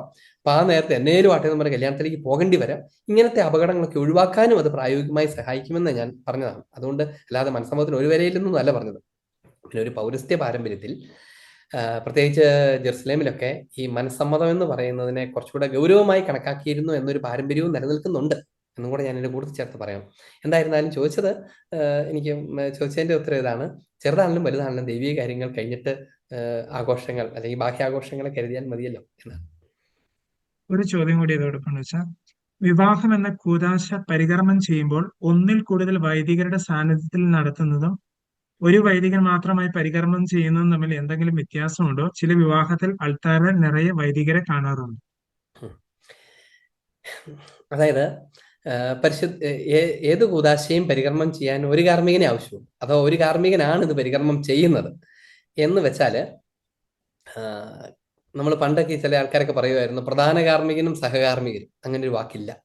കാർമ്മികനും സഹകാർമ്മികനും മാത്രമേ ഉള്ളൂ. കാർമ്മികൻ ഒരാളേ ഉള്ളൂ. ഒരു വിവാഹാശീർവാദത്തിന് 10 അച്ഛന്മാരുണ്ടെങ്കിൽ അതിലൊരു ഒറ്റ അച്ഛൻ മാത്രമാണ് വിവാഹാശീർവദിക്കുന്നത്, അഥവാ കെട്ടിക്കുന്നത് എന്ന് പറയാം. ഒരൊറ്റ അച്ഛനാണ് ആശീർവദിക്കുന്നത്. അപ്പം ബാക്കിയുള്ളവര് അതിന്റെ സഹകാർമ്മികരാണ്, ആ കർമ്മത്തിൽ പങ്കെടുക്കുന്നവരാണ്. സഹകാർമ്മികരുണ്ടായിരിക്കുക എന്നുള്ളതൊരു അനിവാര്യതയല്ല, അതൊരു അനിവാര്യതയേ അല്ല. പിന്നെ സഹകാർമ്മികര് പലപ്പോഴും ആ കുടുംബത്തിനു വേണ്ടി പ്രാർത്ഥിക്കാൻ വൈദികരുടെ കൂട്ടായ്മ നല്ലതാണ്. കാർമ്മികര് കൂടുതൽ ഉണ്ടായിരിക്കുന്നത് നല്ലതാണ്. പക്ഷെ ഒരു ആവശ്യമല്ല. പക്ഷെ നല്ലതാണ്. ഇപ്പം നമ്മൾ ഒത്തിരി അറിയുന്ന നമ്മുടെ കുടുംബം ഒത്തിരി വൈദികരായിട്ടൊക്കെ ബന്ധപ്പെട്ട് നിൽക്കുന്നു. അവരൊക്കെ സന്തോഷത്തോടെ ആ വീട്ടിലെ ഒരു കാര്യത്തിന് അവരൊക്കെ വരുന്നു, അവരൊക്കെ പ്രാർത്ഥിക്കുന്നു. നിങ്ങൾക്ക് ധൈര്യമായിട്ട് വിളിക്കാം. അവരൊക്കെ ഉണ്ടായിരിക്കുന്നത് എപ്പോഴും നല്ലതാണ്. അതിന് നമ്മൾ പ്രോത്സാഹിപ്പിക്കുന്നത് എപ്പോഴും നല്ലതാണ്. പക്ഷേ നിറച്ചച്ഛന്മാരെ നിർത്തി അതിനെ ഒരു ആഘോഷമാക്കി മാറ്റാൻ ശ്രമിക്കുന്നത് അനുചിതമാണ്. എന്ന് വെച്ചാല് എന്താ പറയാ, ഞങ്ങളുടെ കല്യാണത്തിന് 10 അച്ഛന്മാരുണ്ടായിരുന്നു, തൃശ്ശൂർ പൂരത്തിന് 10 ആനകളെ കൊണ്ടുവന്നു എന്ന് പറയുന്നത് പോലെയാണെങ്കിൽ അത് ഉചിതമല്ല. കണ്ടോ, ഞങ്ങൾ അത്ര ചെറുക്കാരുന്ന ആൾക്കാരൊന്നുമല്ല എന്ന് കാണിക്കാൻ വേണ്ടി അങ്ങനെ വിളിച്ചു കൂട്ടുന്നത് അത്തിരി അനുചിതമാണ്. പക്ഷേ നമുക്ക് ശരിക്കും ബന്ധമുള്ളവരാണ്. ഞാൻ പ്രിക്കാനൊക്കെ നടന്ന പറയാറുണ്ട്, നിങ്ങളുടെ അച്ഛന്മാരെ വിളിക്കണമെന്നില്ല, നിങ്ങൾക്ക് കൂടുതൽ അടുപ്പമുള്ളവരൊക്കെ വിളിക്കുക. നിങ്ങൾക്ക് വേണ്ടി പ്രാർത്ഥിക്കുന്ന, നിങ്ങളെ വളർത്തിയ, നിങ്ങളോട് അടുപ്പമുള്ള, നിങ്ങൾക്ക് വേണ്ടി പ്രാർത്ഥിക്കുക, നിങ്ങളുടെ വളർച്ചയെ കാത്തിരുന്ന ആളുകൾ വൈദികരൊക്കെ ഉണ്ടെങ്കിൽ അവരെയൊക്കെ ഉറപ്പായിട്ടും വിളിക്കും. നമുക്കൊരു ഭംഗിക്ക് വേണ്ടി ഒരു 2-3 അച്ഛന്മാരെയൊക്കെ അവിടെ നിന്ന് കൂട്ടിക്കൊണ്ട് വന്ന് അതിനൊരു ഒരു ഒരു ഒരു മേളത്തിന് വേണ്ടി ചെയ്യുന്നത് മാത്രമാണ് അനുചിതമായിരിക്കുന്നത്. പക്ഷെ അതിനകത്തൊരു കാർമ്മികൻ മാത്രമാണ് അത് പരികർമ്മം ചെയ്യുന്നതെന്ന് കൂടെ നമ്മൾ അച്ഛൻ സ്തുതിയായിരിക്കട്ടെ. ഇതൊരു വ്യത്യസ്തമായ ഒരു ചോദ്യമാണ്. അച്ഛൻ ഇന്ന് മാതാവിനോട് പ്രാർത്ഥിച്ചപ്പോ കൃപ നിറഞ്ഞ മറിയമേ സ്വസ്തി എന്നാണ് പ്രാർത്ഥിച്ചത്. അത് വളരെ ശരിയാണ്, ബൈബിളിലുള്ള വചനമാണ്. പക്ഷേ പ്രത്യേകിച്ച് ലത്തീൻ കുർബാനക്രമങ്ങളിലും പ്രാർത്ഥനകളിലും ഒക്കെ, അതായത് അത്യുന്നതങ്ങളിൽ ദൈവത്തിന് സ്തുതി, ഭൂമിയിൽ സന്മനസ്സുള്ളവർക്ക് സമാധാനം. സുരേഷ് അച്ഛൻ അത് പറയുന്നത് അതൊരു സിനിമയുടെ പേരാണ്, എന്തിനാണ് അങ്ങനെയല്ല പറയേണ്ടതെന്നാണ്. അല്ല, ഈ കൃപ നന്മയായി മാറിയത്. അപ്പൊ എന്റെ ഒരു കാഴ്ചപ്പാട്, ഞാൻ മനസ്സിലാക്കിയത് ഇങ്ങനെയാണ്: കൃപ എന്നുള്ളത് ദൈവത്തിൽ നിന്ന് വരുന്നതും നന്മ മനുഷ്യൻ പ്രവർത്തിക്കുന്ന ആ ഒരു പ്രവൃത്തിയുമാണ്. അപ്പോ പരിശുദ്ധ മാതാവിനെ നന്മ നിറഞ്ഞവളെ എന്ന് പറയുമ്പോൾ കൃപ നിറഞ്ഞ് അവൾ പൂർണ്ണമായും നന്മ പുറപ്പെടുവിച്ചു എന്നാണ് ഞാൻ മനസ്സിലാക്കുന്നത്. അത് തന്നെയാണോ, അതോ ഇനി ഈ കുർബാനക്രമത്തിലൊക്കെ അത്യുന്നതങ്ങളിൽ ദൈവത്തിന് സ്തുതി, ഭൂമിയിൽ സന്മനസ്സുള്ളവർക്ക് സമാധാനം എന്ന് ബൈബിളിലെ വചനത്തിലുള്ളത് ദൈവകൃപ നിറഞ്ഞവർക്ക് സമാധാനം എന്നാണ്. അപ്പൊ ഇത് എപ്പോഴാണ് ഇത് മാറിയത്, അല്ലെങ്കിൽ അതിന്റെ ഒരു പശ്ചാത്തലം എന്താണ്? യഥാർത്ഥത്തിൽ അങ്ങനെയാണോ പറയേണ്ടത്? അതായത് ഇത് സ്ക്രിപ്ചറിലാണ്, ബിബ്ലിക്കലാണ്. അത് പരിശുദ്ധ മറിയത്തെ ദൂതൻ വന്ന് അഭിസംബോധന ചെയ്യുന്നതാണ്. അഭിസംബോധന ചെയ്യുന്നത് കൃപ നിറഞ്ഞ മറിയമേ എന്നാണ്. കെക്കാരിത്തോമനെ എന്ന വാക്കാണത്. കെക്കാരിത്തോമനെ, കൃപ നിറഞ്ഞവൾ, കൃപയാൽ നിറഞ്ഞിരിക്കുന്നവൾ. കൃപ അതിന്റെ നീതാർത്ഥത്തിൽ പരിശുദ്ധ റൂഹ തന്നെയാണ്. പരിശുദ്ധാത്മാവിൽ നിറഞ്ഞു അവൾ ഗർഭിണിയാകുന്നു. അപ്പോൾ ദൈവം ആ ദാനം, അത് പരിശുദ്ധാത്മാവും പരിശുദ്ധാത്മാവിന്റെ ദാനങ്ങളും ഒക്കെ കൂടി ചേരുന്നതാണ്. ദൈവത്തിന്റെ ഏറ്റവും വലിയ ദാനമാണ് കൃപയാണ്. അപ്പൊ ഇത് എല്ലാം കൂടെ ഒരു റിയാലിറ്റിയാണ്. അപ്പൊ അവയാൽ നിറഞ്ഞിരിക്കുന്നവൾ, അത് സ്വീകരിച്ച് അവൾക്ക് സ്വാഭാവികമായി അവൾക്ക് നന്മയുണ്ട്, അവൾ പിന്നീട് നന്മ ചെയ്തിട്ടുണ്ട്. പക്ഷെ അവളുടെ നന്മയേക്കാൾ എത്രയോ വലുതാണ് റൂഹ, കൃപ എന്ന് പറയുന്നത്. അപ്പൊ അതിൽ നിറഞ്ഞ, അപ്പൊ അതുകൊണ്ട് ദൈവം അവളെ ദൂതൻ വഴി അഭിസംബോധന ചെയ്യുന്നത് കൃപ നിറഞ്ഞവളെ എന്നാണ്, കെക്കാരിത്തോമനെ എന്നാണ്.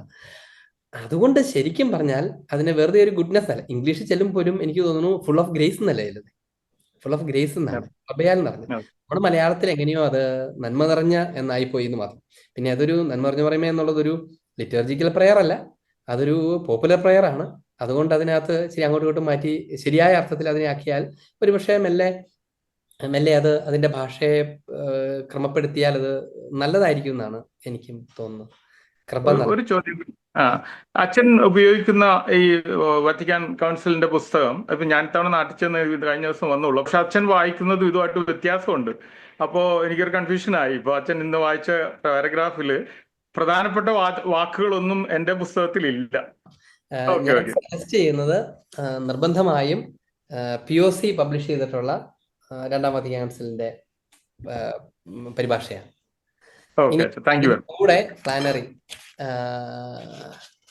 ഫ്ലാനറിയുടെ രണ്ടാം Vatican council. Okay, thank you very much, thank you. ഈശോമിശിഹായ്ക്ക് സ്തുതിയായിരിക്കട്ടെ. എനിക്ക് രണ്ട് സംശയമുണ്ട്. ഒന്ന്, അച്ഛൻ ആദ്യം പറഞ്ഞു ദേവാലയ നിർമ്മാണത്തെക്കുറിച്ച് നമ്മൾ ക്രിട്ടിസൈസ് ചെയ്യാൻ പാടില്ലെന്ന്. അപ്പൊ ഒരുപാട് അച്ഛന്മാരെ ഒരുപാട് പൈസ മുടക്കി ആഡംബരമായ രീതിയിൽ ദേവാലയം പണിയുന്നതിനെ കുറിച്ച് ക്രിട്ടിസൈസ് ചെയ്യുന്ന കേട്ടിട്ടുണ്ട്. ഇപ്പൊ രണ്ട് പുരോഹിതരുണ്ടെന്ന് സങ്കല്പിക്കാം. അതിനകത്ത് ഒരച്ഛൻ ഒരു പുതിയ ഇടവകയിലേക്ക് വരുന്നു. അപ്പം ഒരു മോഡസ്റ്റ് ആയിട്ടുള്ള ഒരു സിമ്പിൾ ആയിട്ടുള്ള പള്ളി അവിടെയുണ്ട്. അപ്പൊ ഈ അച്ഛൻ അവിടെയുള്ള ആൾക്കാർ, ഈ അജഗണങ്ങളിൽ നിന്നൊക്കെ പൈസ കളക്ട് ചെയ്ത് കഴിയുന്നത്ര പൈസ മുടക്കി അത്രയും ഭംഗിയായ പള്ളി പണിയുന്നു, അതിനുവേണ്ടി പരിശ്രമിക്കുന്ന പള്ളി പണിയുന്നു. വേറൊരു അച്ഛൻ ചെല്ലുന്ന ഇടവകയിൽ സിമ്പിൾ ആയിട്ടുള്ള പള്ളിയാണ്, പള്ളി വേണേ നന്നാക്കാം, പക്ഷെ ആ അച്ഛൻ ചെയ്യുന്നത് അച്ഛന്റെ ഇടവകയിലെ പാവപ്പെട്ട മനുഷ്യർ പൈസ കളക്ട് ചെയ്ത് പാവപ്പെട്ട മനുഷ്യരെ സഹായിക്കാൻ ശ്രമിക്കുന്നു. അവരുടെ ഭവനമില്ലാത്തവർക്ക് ഭവനം പണിയാനും പിന്നെ രോഗികൾക്ക് വേണ്ടിയൊക്കെ. അപ്പം വിശുദ്ധ മത്തായിയുടെ സുവിശേഷം 25-ാം അധ്യായം അനുസരിച്ച് മോർ എക്സ്പെക്ട് ചെയ്യുന്നത്, ഇപ്പം നമ്മളായാലും ഞങ്ങളാണെങ്കിൽ എക്സ്പെക്ട് ചെയ്യുന്നത് പാവങ്ങളെ സഹായിക്കുന്ന ഒരു അച്ഛനെ വരുന്നതല്ലേ. അപ്പം ക്രിട്ടിസൈസ് ചെയ്യാനുള്ള ഒരു കാരണം ഇതാകുന്നില്ലേ? നല്ല ചോദ്യമാണേ. രണ്ട് സൈഡിൽ നിന്ന് പറയാം. ലളിതമായ ഒരു പള്ളി മതി എന്ന് പറയുന്ന അച്ഛൻ രണ്ടുപേരും രണ്ട് മൂല്യങ്ങളെക്കുറിച്ചാണ് പറയുന്നത്. ഒന്ന്, മാനുഷികമായ ലാളിത്യത്തിന്റെ മൂല്യത്തെക്കുറിച്ചാണ് ഒരച്ഛൻ, രണ്ട് അച്ഛന്മാരെ ഉദാഹരണം പറഞ്ഞുകൊണ്ട് ഒരച്ഛൻ പറയുന്നത്. മാനുഷികമായ ലാളിത്യത്തിന്റെ നന്മ, ലാളിത്യം ഒരു മൂല്യമാണ്, ലാളിത്യത്തിന്റെ മൂല്യത്തെക്കുറിച്ചാണ് ഒരച്ഛൻ സംസാരിക്കുന്നത്. മറ്റേ അച്ഛൻ സംസാരിക്കുന്നത് ദൈവത്തിന്റെ അഭൗമികമായ മഹത്വത്തെക്കുറിച്ചാണ്. രണ്ടുകൂടെ കമ്പയർ ചെയ്താൽ ഏത് തട്ടായിരിക്കും മുകളിൽ നിൽക്കുക? ഈ മാനുഷിക മൂല്യത്തിൻ്റെതായിരിക്കണമോ അതോ ദൈവത്തിന്റെ വലിയ മഹത്വം ദൈവജനത്തിനെ പരിചയപ്പെടുത്തുക എന്നുള്ള മൂല്യമായിരിക്കണം? അതാണ് ഇതിനകത്തെ ചോദ്യം. ഇനി രണ്ടാമത്തേത് ഈ ദരിദ്രർക്ക് വേണ്ടി അധ്വാനിക്കുക എന്നുള്ളത്, ലാളിത്യത്തിൽ ജീവിക്കുക എന്നുള്ളത് ഗൗരവമുള്ളൊരു കാര്യമാണ്. ലാളിത്യത്തിൽ ജീവിക്കുക, ദരിദ്രരെ പരിഗണിക്കുക എന്നുള്ളത് പ്രധാനപ്പെട്ട കാര്യമാണ്. പക്ഷെ ഈശോ വളരെ ശ്രദ്ധേയമായ ഒരു കാര്യം പറഞ്ഞു. ഒരു സ്ത്രീ വന്ന് 300 ദനാറ, അതുകൊണ്ട് ഒരു വർഷത്തെ സാലറിയാണ് 300 ദനാറ, ഒരു ദനാറയാണ് ഒരു ദിവസത്തെ കൂലി. അപ്പൊ ഓർത്ത് നോക്കി, 300 ദനാറ വിലയുള്ള സുഗന്ധ തൈലം കൊണ്ടുവന്നിട്ട് ഒരു കാര്യവുമില്ലാതെ പൊട്ടിച്ച് കർത്താവിന്റെ കാൽക്കൽ ഒഴിച്ചു. വേസ്റ്റ്. അത് വെച്ചാണ് കാല് കഴുകേണ്ടത്. കാല് കഴുകാൻ വെള്ളമില്ലേ? വേണമെങ്കിൽ ഒന്ന് തൊട്ടുപോക്ക് ചെയ്യാം ഇങ്ങനെ. പക്ഷേ പൊട്ടിച്ചൊഴിച്ചു. ചുറ്റുന്നവരെല്ലാം കുറ്റപ്പെടുത്തി. പക്ഷെ ഈശോ പറഞ്ഞു, അവൾ ചെയ്തത് ശരിയാണ്. എൻ്റെ സംസ്കാരത്തിനായി അവൾ ഇത് ചെയ്തു എന്ന് ലോകം അറിയട്ടെ. എന്ന് പറഞ്ഞ അർത്ഥം എന്നാണെന്നറിയാവോ? എൻ്റെ ബലിയർപ്പണത്തോട് അവൾ അത് കലർത്തി എന്നാണ്. എൻ്റെ ബലിയോട് അവൾ അതിനെ കലർത്തി. അവളുടെ ജീവിതത്തിന്റെ വലിയ സമ്പത്തിനെ അതിനേക്കാളും വലിയ ആത്മീയ സമ്പത്തിന് വേണ്ടി അവൾ വ്യയം ചെയ്തു എന്നാണ്. അതുകൊണ്ടത് ശരിയാണെന്നാണ് കർത്താവ്. കൂടുതൽ ഒരാളത് തെറ്റാന്ന് പറഞ്ഞു യൂദാസായിരുന്നു. യൂദാസ് പറഞ്ഞു, ഇത് 300 ദനാറയ്ക്ക് വിറ്റ് ദരിദ്രർക്ക് കൊടുക്കാൻ പറ്റും. ഈശോ പറഞ്ഞു, ദരിദ്രർ നിങ്ങളോട് കൂടെ തന്നെയുണ്ട്, അവരെ മാനിക്കേണ്ടെന്നല്ല കർത്താവ് പറഞ്ഞു. ഈശോ ദരിദ്രരുടെ കൂടെയായിരുന്നു. ഈശോ ദരിദ്രർക്ക് വേണ്ടി അധ്വാനിക്കുകയും ചെയ്തിട്ടുണ്ട്. പരിശുദ്ധ കത്തോലിക്ക സഭയും എപ്പോഴും ദരിദ്രർക്ക് വേണ്ടി അധ്വാനിച്ചിട്ടുണ്ട്. ലോക ചരിത്രത്തിൽ ഏറ്റവും അധികം ദരിദ്രരെ പരിഗണിച്ചിട്ടുള്ളത് ഒരു രാജ്യവുമല്ല, ഒരു സംഘടനയുമല്ല, രാഷ്ട്രങ്ങൾ മൊത്തത്തിലുമല്ല, അത് കത്തോലിക്ക സഭയാണ്. പാലക്കാട് രൂപത, ഞങ്ങളുടെ കുഞ്ഞു രൂപത, ദരിദ്രമായ അച്ഛന്മാർക്ക് ഒരു മാസം അലവൻസ് കൊടുക്കാൻ വഴിയില്ലാത്ത പാലക്കാട് രൂപത കഴിഞ്ഞ വർഷം ഈ രൂപതയിൽ പണിതത് 260 വീടുകളാണ്. പാവപ്പെട്ടവർക്ക് പണിത് 260 വീടുകളാണ്. നിങ്ങൾക്ക് ചിന്തിക്കാൻ പറ്റും എത്ര കോടി രൂപയാണെന്ന് ആലോചിച്ച് നോക്കുക. 260 വീടാണ്. ഞങ്ങൾ എല്ലാ സ്ഥലത്തു നിന്നും സംഘടിപ്പിച്ച് അച്ഛന്മാർ പോലും കയ്യിൽ നിന്ന് കൊടുത്ത് അങ്ങനെയാണത് പണിതത്. ഞങ്ങൾ അച്ഛന്മാർ ഓഫർ ചെയ്ത വീടുകളുണ്ട്, അങ്ങനെയാണ് പണിതത്. ഇത് ആദ്യത്തെ സംഭവമൊന്നുമല്ല, ഇതിനേക്കാൾ എത്രയോ കൂടുതലാണ് വലിയ രൂപതകളുടെ സ്ഥലങ്ങളിൽ ഓരോ ഇടം. അപ്പൊ കത്തോലിക്ക സഭ നാളിതുവരെ ചെയ്തിട്ടുള്ള ദരിദ്ര ശുശ്രൂഷയ്ക്ക് കയ്യും കണക്കുമില്ല. ചോദിച്ച സിസ്റ്റർ ഉൾപ്പെടെ കോൺഗ്രിഗേഷൻസ് ചെയ്തിട്ടുള്ളതിന് കയ്യും കണക്കുമില്ല. പക്ഷെ അതിനേക്കാൾ വലുതാണ് ദൈവം എന്ന് നമ്മൾ അവരോട് പറയണം. നമ്മൾ വെറുതെ ദരിദ്ര ശുശ്രൂഷയാണെങ്കിൽ we are just social workers. നമ്മൾ വെറും സോഷ്യൽ വർക്കേഴ്സ് അല്ല. സഭയുടെ പ്രൈമറി ദൗത്യം സോഷ്യൽ വർക്കല്ല, പ്രൈമറി ദൗത്യം ദൈവാരാധനയാണ്. ഇനി അടുത്ത കാര്യം എന്താണെന്നറിയാമോ? ദരിദ്രർക്ക് വിലയില്ലാത്തത് കൊണ്ടല്ല നമ്മൾ ദരിദ്രരെ പരിഗണിക്കുക. നമ്മൾ ഇടപെടുന്നത് ദാരിദ്ര്യ നിർമ്മാർജ്ജന പ്രവർത്തനങ്ങളിലല്ലേ, ദാരിദ്ര്യത്തെ ഗ്ലോറിഫൈ ചെയ്യുന്നതിലല്ലല്ലോ. അതൊന്ന് ഓർത്ത് നോക്കിക്കേ. നമ്മൾ ഇടപെടുന്നത് ദാരിദ്ര്യ നിർമ്മാർജ്ജന പ്രവർത്തനങ്ങളിലാണ്. ആഗോളതലത്തിലും പ്രൈവറ്റ് ആയിട്ടും ഒക്കെ നമ്മൾ ചെയ്യുന്ന ഒരു പാവം മനുഷ്യനെ അവന്റെ ദാരിദ്ര്യം, നീ ദരിദ്രനാണ്, നീ സ്വർഗത്തിൽ പൊക്കോളും, അങ്ങനെ കടന്നു പറയാനല്ലോ, അത് മാറ്റാനാണ് ശ്രമിക്കുന്നത്. അപ്പൊ ദാരിദ്ര്യം ഒരു പുണ്യമാണെന്ന് പറയുമ്പോഴും ദാരിദ്ര്യം നിർമ്മാർജ്ജനം ചെയ്യുന്നത് അതിനേക്കാൾ വലിയ പുണ്യമാണ്.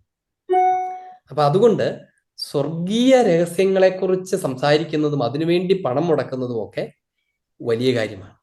ഇനി അടുത്ത കാര്യം എന്നറിയാമോ? ദാരിദ്ര്യം എന്ന പദത്തെ വല്ലാതെ നമ്മൾ തെറ്റിദ്ധരിക്കാറുണ്ട്. അപ്പൊ സന്യാസം, സിസ്റ്റർ സന്യാസത്തെക്കുറിച്ചും ദാരിദ്ര്യത്തെക്കുറിച്ചും, സന്യാസം സ്വീകരിച്ച ഒരാളാണ് സിസ്റ്റർക്ക്, അതിനെ കുറിച്ച് അറിയാമെന്ന് എനിക്ക് നന്നായിട്ട് അറിയാം. ദാരിദ്ര്യത്തെക്കുറിച്ച് പറയും. എന്താണ് ഈ സന്യാസം സ്വീകരിക്കുന്ന ദാരിദ്ര്യം? ഒരു സന്യാസി, അവർക്ക് താമസിക്കാൻ വലിയ വീടില്ലേ, കോൺവെന്റ് വലിയ വീടുണ്ട്, അവർക്ക് വാഹനമില്ലേ സഞ്ചരിക്കാൻ, അവർക്ക് കഴിക്കാൻ ഭക്ഷണമില്ലേ, ഇടാൻ വസ്ത്രമില്ലേ, ഇതൊക്കെ ഇല്ലേ. പക്ഷെ നിങ്ങൾ ദരിദ്രരാണ്, ദാരിദ്ര്യം വ്രതമായി സ്വീകരിച്ചത്. എന്താണ് ദാരിദ്ര്യം? ആ ദാരിദ്ര്യത്തിന്റെ പേര് എവാഞ്ചലിക്കൽ പോവർട്ടി എന്നാണ്, സുവിശേഷാത്മക ദാരിദ്ര്യം. ആ ദാരിദ്ര്യം എന്താണ്? അപ്പസ്തോല പ്രവർത്തനം 4-ാം അധ്യായത്തിനകത്ത് പഠിപ്പിക്കുന്ന കാര്യമാണ്. ആദിമസഭയുടെ ചൈതന്യമാണ് ആ ദാരിദ്ര്യം. അവർ തങ്ങൾക്കുണ്ടായിരുന്നതെല്ലാം വിറ്റ് അപ്പസ്തോലന്മാരുടെ കാൽക്കൽ സമർപ്പിച്ചു. അവർ അവയെല്ലാം പൊതുവായി കരുതി. ആരും ഒന്നും തങ്ങളുടേതെന്ന് അവകാശപ്പെട്ടില്ല. ആ ദാരിദ്ര്യമാണ് സ്വർഗത്തിൽ പോകാൻ കാരണമാകുന്നത്. അല്ലാണ്ട് പൈസ ഇല്ലാത്തവൻ സ്വർഗത്തിൽ പോകത്തില്ല. കാശില്ല എന്നുള്ള കാരണത്താൽ ആരും സ്വർഗത്തിൽ പോകത്തില്ല. പട്ടിണി കിടക്കുന്ന കാരണത്താൽ ആരും സ്വർഗത്തിൽ പോകത്തില്ല. പകരം സ്വർഗത്തിൽ പോകണമെങ്കിൽ ചെറുതായാലും വലുതായാലും ഉള്ളതെല്ലാം സഭയുടെ കൂട്ടായ്മയിൽ പൊതുവായി കരുതുക എന്ന് പറയുന്ന സുവിശേഷ മൂല്യമാകുന്ന ദാരിദ്ര്യത്തെയാണ് പ്രഘോഷിക്കേണ്ടത്. അല്ലാണ്ട് പട്ടിണി പാവങ്ങളുടെ ദാരിദ്ര്യത്തെ അല്ല നമ്മൾ പ്രഘോഷിക്കേണ്ടത്. ഞാൻ പറഞ്ഞില്ല, ഒരു വാല്യൂ ആണ് ദാരിദ്ര്യത്തെക്കുറിച്ച് പറയുന്നത്, ദരിദ്രരെക്കുറിച്ച് പറയുന്നത്. പക്ഷേ അത് വെറും ഭിക്ഷക്കാരന്റെ ദാരിദ്ര്യത്തിനെ കുറിച്ചുള്ള ചർച്ചയാക്കി അവസാനിപ്പിക്കരുത്. ഞങ്ങൾ ചെയ്തുകൂടാ. ഞങ്ങൾ ദാരിദ്ര്യം എന്ന് പറഞ്ഞിട്ട് ഒന്നുമില്ലായ്മ, ചീറിയ ഉടുപ്പ്, ഇതിനെക്കുറിച്ചല്ല പറയേണ്ടത്. പകരം പറയേണ്ടത് സുവിശേഷാത്മക മൂല്യത്തെക്കുറിച്ചാണ്. കൂട്ടായ്മയിൽ എല്ലാം പങ്കുവയ്ക്കും. കാരണം ഈ ഭൂമിയിലുള്ളതൊക്കെ ഇത്രയൊക്കെ ഉള്ളൂ. സ്വർഗത്തിന്റെ മഹത്വം, സമ്പത്ത്, അതാണ് ലക്ഷ്യമെന്നാണ് പറയേണ്ടത്. ഇത് നിർഭാഗ്യവശാൽ പലരും തെറ്റിച്ചു പറഞ്ഞും പഠിപ്പിച്ചും ഒക്കെ ദാരിദ്ര്യത്തെ വല്ലാതെ ഗ്ലോറിഫൈ ചെയ്തു വെച്ചു. ദാരിദ്ര്യത്തെ അല്ല ഗ്ലോറിഫൈ ചെയ്യേണ്ടത്, സുവിശേഷാത്മക ദാരിദ്ര്യത്തെയാണ് ഗ്ലോറിഫൈ ചെയ്യേണ്ടത്. ദാരിദ്ര്യത്തെ ഇല്ലായ്മ ചെയ്യുകയാണ് നമ്മൾ ചെയ്യേണ്ടത്. ഇതാണ് അതിന്റെ കാര്യം. നമ്മുടെ വിശുദ്ധ കുർബാനയില് 3 ഗാനങ്ങൾ തക്സയിൽ നിന്നല്ലാതെ പാടാനായിട്ട് രൂപത അംഗീകാരം നൽകിയിട്ടുണ്ട്. അതായത് വിശുദ്ധ കുർബാനയുടെ മുമ്പും വിശുദ്ധ കുർബാനയ്ക്ക് ശേഷവും വിശുദ്ധ കുർബാന സ്വീകരണ സമയത്തും. ഇതില് ആദ്യത്തെ 2 കാര്യം, അത് ആദ്യത്തെ അവസാനത്തെ ലിറ്റർജിയുടെ വെളിയിലാണെന്ന് പറയാം. കാരണം കാർമികൻ മദ്ബഹയിൽ നിന്ന് ഇറങ്ങി വരുന്ന പ്രദക്ഷിണത്തോടെയാണ് വിശുദ്ധ കുർബാന ആരംഭിക്കുന്നതെന്നും തിരികെ പോയതിനു ശേഷം അത് അവിടെ ക്ലോസ് ആവും പറയും. എന്നാൽ ഈ വിശുദ്ധ കുർബാനയുടെ സ്വീകരണ സമയത്ത് പാടുന്ന ഗാനം അല്ലെ പാട്ട് എങ്ങനെയാണ് അത്? അപ്പം എന്താ അത് ഫുള്ള് തീരുന്നിടം വരെ കൊയരാരി നിർത്തും. അപ്പം പലപ്പോഴും സംഭവിക്കുക, കാർമികൻ അത് കഴിഞ്ഞില്ലെന്നൊരു പ്രാർത്ഥനയുണ്ട്, മനുഷ്യവർഗത്തിന്റെ പ്രത്യാശ മിശിഹായെ പറഞ്ഞു തുടങ്ങുമ്പോൾ അതിന് ജനങ്ങളെ ചെല്ലേണ്ട ഒരു പ്രൈസ് ആവശ്യപ്പെടും. പലപ്പോഴും അത് നിന്നുപോകും, അത് കിട്ടുന്നില്ല, അത് ചെല്ലാൻ സമയം കിട്ടുന്നില്ല. അങ്ങനെ വരുമ്പോ സഭ എങ്ങനെയാണ് അതിനെ കാണുന്നത്? അതായത് സഭ കാണുന്നതും ശരിയായി ചെയ്യേണ്ടതും ആരാധനാക്രമ ഗീതങ്ങൾ തന്നെ അതിനകത്ത് ആലപിക്കുക എന്നുള്ളത്. പുറത്തുനിന്നുള്ള പാട്ടിൽ അതിനിടയ്ക്ക് കയറി പാടാതിരിക്കുക എന്നുള്ളത് തന്നെയാണ് അതിൻ്റെ ഏറ്റവും ഉചിതമായ കാര്യം. പിന്നെ ഇതൊരു വലിയ ശീലമായി ഇങ്ങനെ നിൽക്കുന്നതുകൊണ്ട് പൊടുന്നനവേ മാറ്റാതിരിക്കുകയും ഒക്കെ ചെയ്യുന്നതിന്റെ ഭാഗമായിട്ടാണ് ചിലപ്പോൾ ഇങ്ങനെ ഒരു അനുവാദം പോലെ അങ്ങനെ കൊടുത്തേക്കുന്നത്. പക്ഷെ അത് അതിൻ്റെ ശരിയായ അർത്ഥത്തിൽ അതിനെ ഒരു ഏറ്റവും സൂക്ഷ്മമായി ഏറ്റവും നന്നായി ലിറ്റർജി പരികർമ്മം ചെയ്യപ്പെടണം എന്ന് ആഗ്രഹിക്കുന്നെങ്കിൽ അത് ഒഴിവാക്കുന്നതാണ് നല്ലത്. കാരണം കുർബാന ഒരു കഷ്ണം കഴിഞ്ഞു, പിന്നെ ഒരു പാട്ടൊക്കെ പാടി, പിന്നെ അടുത്ത കഷ്ണം തുടങ്ങുന്നു, അങ്ങനെയല്ലല്ലോ. മാത്രമല്ല കുർബാന സ്വീകരണത്തിന് സമയത്തുള്ള ഒരു എന്റർടൈൻമെന്റ് ഫ്രീ ടൈമും അല്ല അത്. ശരിക്കും അതും ലത്തീൻ ക്രമത്തിലൊക്കെയാണ് നിശബ്ദമായ ആരാധനയ്ക്ക് വലിയ പ്രാധാന്യം കൊടുക്കുന്ന സമയമാണ്. അത് ഉചിതമാണ്. രണ്ടാമത്തെ എന്താണ്, ഇതുമായി ബന്ധപ്പെട്ട കീർത്തനങ്ങൾ ആലപിക്കുക ഉചിതമാണ്. കീർത്തനങ്ങൾ തന്നെ അതിനകത്ത് കൊടുത്തിട്ടുമുണ്ട്. അപ്പം ശരിക്കും പറഞ്ഞാൽ അത് പഠിക്കുകയും അത് ആലപിക്കുകയും ഒക്കെ ചെയ്യുന്ന ഒരു ശീലം നമ്മുടെ ഇടയ്ക്കുന്ന് അതങ്ങ് കയറി വന്നാൽ സഭാ നേതൃത്വത്തിന് പതുക്കെ അതങ്ങനെ ആവട്ടെ എന്ന് പതുക്കെ പറയാൻ പറ്റും. ഇല്ലെങ്കിൽ അതൊരു അടുത്തൊരു കോളിലൊക്കെ ഉണ്ടാക്കുകയും പിന്നെ ഇതിലേക്ക് പറഞ്ഞ് മനസ്സിലാക്കും. ഇങ്ങനെയുള്ള ബുദ്ധിമുട്ടുകൊണ്ടൊക്കെ ആയിരിക്കും കുറച്ച് പതുക്കെ പോകും. ഒക്കെ അറിയാവുന്നവർക്കും ചെയ്യാൻ പറ്റുന്നവർക്കും അത് ചെയ്യുന്നത് ഉചിതമാണ്. അതിന്റെ പേരിൽ മറ്റേ കട്ട് ചെയ്ത് കളയുന്നത് ഒട്ടും ഉചിതമല്ലതാണ്. അപ്പോ അച്ഛൻ പറഞ്ഞത് അവിടെ കൊടുത്തിരിക്കുന്ന ആ പാട്ട് പാടുക എന്നുള്ളതാണോ ഉദ്ദേശിച്ചത്? അതോ വേറെ ഏതെങ്കിലും ഹിംസാണോ ആ ഉദ്ദേശിച്ചത് പാട്ടും അച്ഛൻ? ആ പാട്ടും അതുമായിട്ട് ബന്ധപ്പെട്ട കീർത്തനങ്ങളും അവിടെയുണ്ട്, മറ്റു ചില കീർത്തനങ്ങളും അവിടെയുണ്ട്. അത് പാടുന്നതാണ് ഏറ്റവും ഉചിതം. ഇനി അങ്ങനെ അല്ല എന്നുണ്ടെങ്കിൽ, അങ്ങനെ അല്ലാതെ പാടുന്ന ഒരു സാഹചര്യമൊക്കെ വരുവാണെങ്കിൽ, ഐ സജസ്റ്റ് ഈ സഭാപിതാക്കന്മാരുടെ കീർത്തനങ്ങളൊക്കെ ഉണ്ട്, അതൊക്കെ പാടും. ഇപ്പൊ ഉദാഹരണത്തിന് റൂഹ മീഡിയ പബ്ലിഷ് ചെയ്തേക്കുന്ന അഗ്നിമയന്മാർ, അതിമനോഹരമായ പാട്ട്, അതിമനോഹരമായ പാട്ട്. അപ്പൊ അങ്ങനെയൊക്കെ പാടിയാൽ പിന്നെയും കുറച്ചുകൂടെ നല്ലതാണ്. വെറുതെ ഏതെങ്കിലുമൊക്കെ പാട്ട് പാടിയിട്ട് ഒരർത്ഥവും സെൻസും ഇല്ലാത്ത കോൺട്രഡിക്റ്റ് ചെയ്യുന്ന പാട്ടുകളൊക്കെ പാടുന്നത് അതിനെക്കുറിച്ച് പ്രത്യേകിച്ച് പറയണ്ടല്ലോ. അച്ഛാ ഇതായിരിക്കട്ടെ. അച്ഛാ, ഈ മാർപ്പാപ്പായുടെ ഒരു സ്റ്റേറ്റ്മെന്റ് അല്ലെ ഒരു ഇതുണ്ടായിരുന്നു, അതായത് ഈ ആരാധനാക്രമമായിട്ട് ബന്ധപ്പെട്ട് ലിറ്റർജി, അതായത് നമ്മള് ട്രഡീഷൻ മാത്രം പോരാ, കാലാനുസൃതമായിട്ട് അതിനെ മോഡിഫൈ ചെയ്യണം എന്നൊരു കാര്യം പറഞ്ഞു. അതായത് എനിക്ക് തോന്നുന്നു അത് കൂടുതലും ഈ ലാറ്റിൻ ട്രഡീഷണൽ മാസവുമായിട്ട് ബന്ധപ്പെട്ടാണോ എന്ന് അറിഞ്ഞുകൂടാ. പക്ഷെ ഞാനിപ്പോ നമ്മളുടെ സമൂഹത്തിൽ നോക്കുമ്പോൾ, നമ്മുടെ സമൂഹത്തിൽ ഇപ്പൊ ഒത്തിരി പേര് മൈഗ്രേറ്റ് ചെയ്യുന്നുണ്ട്. അപ്പൊ അവരുടെ മക്കളുടെ മക്കളൊക്കെ വരുമ്പോഴത്തേനും സൊസൈറ്റിയിൽ ഒത്തിരി ചേഞ്ച് വരും. അപ്പൊ ആ ചേഞ്ച് അനുസരിച്ച് നമ്മളും നമ്മളുടെ ആരാധനക്രമത്തെ പരിഷ്കരിക്കേണ്ടതല്ലേ എന്നാണ്. അതിന് ആര് ഇനിഷ്യേറ്റീവ് എടുക്കും? അത് അൽമായർ എടുക്കുമോ, അതെയോ അച്ഛന്മാരെടുക്കുമോ, ബിഷപ്പ്മാരെടുക്കുമോ? ഇനിഷ്യേറ്റീവ്സ് പൊതുവിൽ എടുക്കപ്പെടുന്നുണ്ട്. ഇപ്പൊ ഉദാഹരണത്തിന് ഇപ്പൊ നമ്മുടെ പരിശുദ്ധ കുർബാന, സീറോ മലബാർ കുർബാന എന്ന് വിചാരിച്ചു, അത് ഇംഗ്ലീഷിലേക്ക് പരിഭാഷ ചെയ്ത് കഴിഞ്ഞു, അത് ഉപയോഗിക്കുന്നുണ്ട്. ഞാനിവിടെ ചെല്ലുന്ന ഇംഗ്ലീഷ് പരിഭാഷയാണ്. ഇനി ഈ അടുത്തിടയ്ക്ക് ഒരു നല്ല കാര്യം ചെയ്തത് ലിറ്റററി കമ്മീഷൻ അതിന് പ്രത്യേകം അഭിനന്ദിക്കണം. അത് തൂയയിൽ തന്നെ പാടാൻ പറ്റുന്നില്ല. കാരണം ഇംഗ്ലീഷിന്റെ ലാംഗ്വേജിന്റെ ഒരു സ്റ്റൈൽ കുറച്ചൊന്ന് ഓക്വേർഡ് ആകും, ശരിയാകും. പക്ഷെ അന്നാ പെസഹ തിരുനാളിൽ എന്ന് പാടുന്നത് പോലെ നമ്മുടെ അതേ ട്യൂണിൽ പാടാൻ പറ്റുന്നത് പോലെ അതിന് ഇംഗ്ലീഷ് ആക്കിയിട്ടുണ്ട്. അതിന് പരിഷ്കരണം എന്നല്ല പറയാവുന്നത്, അതിനെ കുറച്ചുകൂടെ ഒന്ന് സാമൂഹികമായി ഉപയോഗിക്കപ്പെടാവുന്ന പോലെ പരിഷ്കരിക്കുന്നല്ല, അങ്ങനെ അങ്ങനെ അങ്ങനെ നൽകുന്നു. അങ്ങനത്തെ പ്രവൃത്തികൾ ചെയ്യുന്നുണ്ട്. അപ്പൊ അത് സ്വാഭാവികമായി അതിനെ വിജിലന്റ് ആയിട്ടിരിക്കാൻ സിനഡിന് ഉത്തരവാദിത്തമുണ്ട്. സിനഡ് അത് ചെയ്യും. അപ്പോൾ ലിറ്റററി കമ്മീഷൻ അതിനകത്ത് ഇടപെടണം. അങ്ങനെ ഒരു കൂട്ടായ്മയുടെ പ്രവർത്തനത്തിലാണ് അത് പോകേണ്ടത്. അപ്പം നമ്മുടെ ഒപ്പം തന്നെ നമുക്കങ്ങനെ ശ്രദ്ധയിൽപ്പെടുന്ന കാര്യങ്ങൾ നമുക്ക് ശ്രദ്ധയിൽപ്പെടുത്തിക്കൊണ്ടിരിക്കാൻ പറ്റും. ഉദാഹരണത്തിന് കമ്മീഷന്റെ ചർച്ചകൾക്കകത്തേക്കൊക്കെ നമ്മുടെ അഭിപ്രായങ്ങൾ തന്നാൽ, ഇപ്പം എനിക്ക് തന്നാൽ ഞാനായാലും കൊടുക്കാം. അങ്ങനത്തെ അഭിപ്രായങ്ങളൊക്കെ എഴുതി തരുവാണെങ്കിൽ ലിറ്റററി കമ്മീഷന്റെ മീറ്റിങ്ങുകൾക്കകത്തൊക്കെ ചർച്ച വരുമ്പം ഞാനാണല്ലോ അത് ഇങ്ങനെ വരണം, എനിക്ക് കിട്ടിയിട്ടുണ്ടെന്ന് പറഞ്ഞ് ഞാൻ കൊടുത്തോളാം, ഞാൻ തരാം. അപ്പൊ അതങ്ങനെ അങ്ങനെയുള്ള സാധ്യതകൾ നമുക്കുണ്ട്. അത്യാവശ്യം ശരിയായിരിക്കട്ടെ. ഈ അടുത്ത ദിവസങ്ങളിൽ ഒരാളുടെ ഒരു പരാമർശമാണ് ഞാൻ ചോദ്യത്തിന് ആധാരമായിട്ടുള്ളത്. അതായത് നമ്മള് ശുദ്ധീകരണ സ്ഥലത്തിലെ ആത്മാക്കൾക്ക് വേണ്ടി നമ്മൾ മധ്യസ്ഥം അപേക്ഷിക്കുന്നത് പോലെ തന്നെ നമുക്ക് വേണ്ടി മധ്യസ്ഥം അപേക്ഷിക്കാനും പറ്റും. നമുക്കത് കുറച്ചുകൂടെ കൂടുതൽ റിലയബിൾ ആണെന്ന് പറഞ്ഞു കഴിഞ്ഞാൽ, കുറച്ചുകൂടെ മറ്റ് വിശുദ്ധരോട് പ്രാർത്ഥിക്കുന്നതിനേക്കാൾ കൂടുതൽ ഫലപ്രാപ്തി ലഭിക്കാൻ കാരണമായി തീരും എന്ന് ഉള്ള പരാമർശം, അത് നമുക്ക് സ്വീകാര്യമാണോ, അത് ഉചിതമാണോ എന്നതാണ് എന്റെ സംശയം. അതായത് നമുക്ക് വേണ്ടി മാധ്യസ്ഥം വഹിക്കാൻ കഴിയുന്നത് യഥാർത്ഥത്തിൽ സ്വർഗീയ ആളുകൾക്കാണ്, അതായത് സ്വർഗത്തിന്റെ ഭാഗമായി തീർന്നവർക്കാണ്. ശുദ്ധീകരണ ആത്മാക്കൾ സത്യത്തിൽ ആ സ്വർഗം അവകാശമാക്കിയവരാണ്, സ്വർഗത്തിലേക്ക് പ്രവേശിക്കാനായി ഒരുങ്ങിക്കൊണ്ട് കാത്തിരിക്കുന്നവരാണ്. അല്ലാതെ അതുകൊണ്ട് തന്നെ നമ്മൾ ശരിക്കും മാധ്യസ്ഥം പ്രാർത്ഥിക്കേണ്ടത് അതുകൊണ്ട് തന്നെ ശുദ്ധീകരണാത്മാക്കളോട് എന്നതിനേക്കാൾ സ്വർഗവാസികളോടാണ്. ഇവർക്കൊരു ബന്ധമുണ്ട്, ശുദ്ധീകരണാത്മാക്കൾക്ക് ദൈവത്തോട് ബന്ധമുണ്ട്. പക്ഷെ അത് പൊട്ടൻഷ്യൽ റിലേഷൻഷിപ്പാണ്. അത് ആക്ച്വലൈസ് ചെയ്യുന്നത് അവരുടെ പ്യൂരിഫിക്കേഷൻ പൂർത്തിയാകുമ്പോഴാണ്. അപ്പൊ അതുകൊണ്ട് അവർക്ക് വേണ്ടി അവരോട് മാധ്യസ്ഥം യാചിച്ചാൽ കുഴപ്പമുണ്ടെന്നല്ല, കാരണം അവർ കാലത്തിന് അതീതരാണല്ലോ. അതുകൊണ്ട് ആ അർത്ഥത്തിൽ കുറച്ചിങ്ങനെ ഫിലോസഫിക്കലായിട്ടോ ടെക്നിക്കലായിട്ടോ ചിന്തിച്ചാൽ അതിന് ടെക്നിക്കലി കുഴപ്പമൊന്നുമില്ല. കാരണം അവർ കുറച്ച് എന്നാണ് അതിലേക്ക് പ്രവേശിക്കുക എന്ന് പറഞ്ഞാൽ കാലഘട്ടത്തിന്റെ പ്രതിസന്ധിയൊന്നും അവർക്കില്ല. പക്ഷെ ഒരു തിയോളജിക്കലി ഉചിതമായിട്ടുള്ളത് മിശിഹായുടെ ശരീരത്തിന്റെ ഭാഗമായി പൂർത്തീകരിക്കപ്പെട്ടിട്ടുള്ളവരോട് പ്രാർത്ഥിക്കുക എന്നുള്ളതാണ്. ഇനി ശുദ്ധീകരണാത്മാക്കൾക്ക് വേണ്ടി നമുക്ക് പ്രാർത്ഥിക്കാം. അവർ വൺസ് കർത്താവിനോട് കൂടെ ആയിത്തീരുമ്പോൾ അവർ നമ്മുടെ പ്രാർത്ഥനകൾക്ക് ഉത്തരം നൽകുകയും മാധ്യസ്ഥത്തിന് കൃതജ്ഞത അർപ്പിക്കുകയൊക്കെ ചെയ്യുമല്ലോ. നമുക്കെന്ന് പ്രാർത്ഥിക്കാം. പിതാവിന്റെയും പുത്രന്റെയും പരിശുദ്ധ റൂഹായുടെയും നാമത്തിൽ ആമേൻ. കർത്താവായ ഈശോയെ, ഞങ്ങൾ സ്വർഗീയ ജെറുസലേമിൽ അനുഭവിക്കുകയും ആഘോഷിക്കുകയും ചെയ്യാനിരിക്കുന്ന സ്വർഗീയ ആരാധനയുടെ മുന്നാസ്വാദനം ഈ ഭൂമിയിൽ അനുഭവിക്കാൻ ഞങ്ങളെ അവിടുന്ന് ഒരുക്കണമേ. സ്വർഗീയ ആരാധനയാകുന്ന ആരാധനാക്രമം, അതേ ആരാധന തന്നെയാണ് ഞങ്ങൾ ഇവിടെയും അർപ്പിക്കുന്നത്.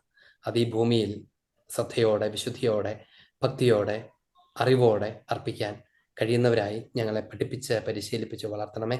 കർത്താവായ മിശിഹ നമ്മളെല്ലാവരെയും ആശീർവദിക്കുകയും അനുഗ്രഹിക്കുകയും ചെയ്യട്ടെ, ഇപ്പോഴും എപ്പോഴും എന്നേക്കും. ആമേൻ. ഈശോ മിശിഹായ്ക്ക് സ്തുതിയായിരിക്കട്ടെ.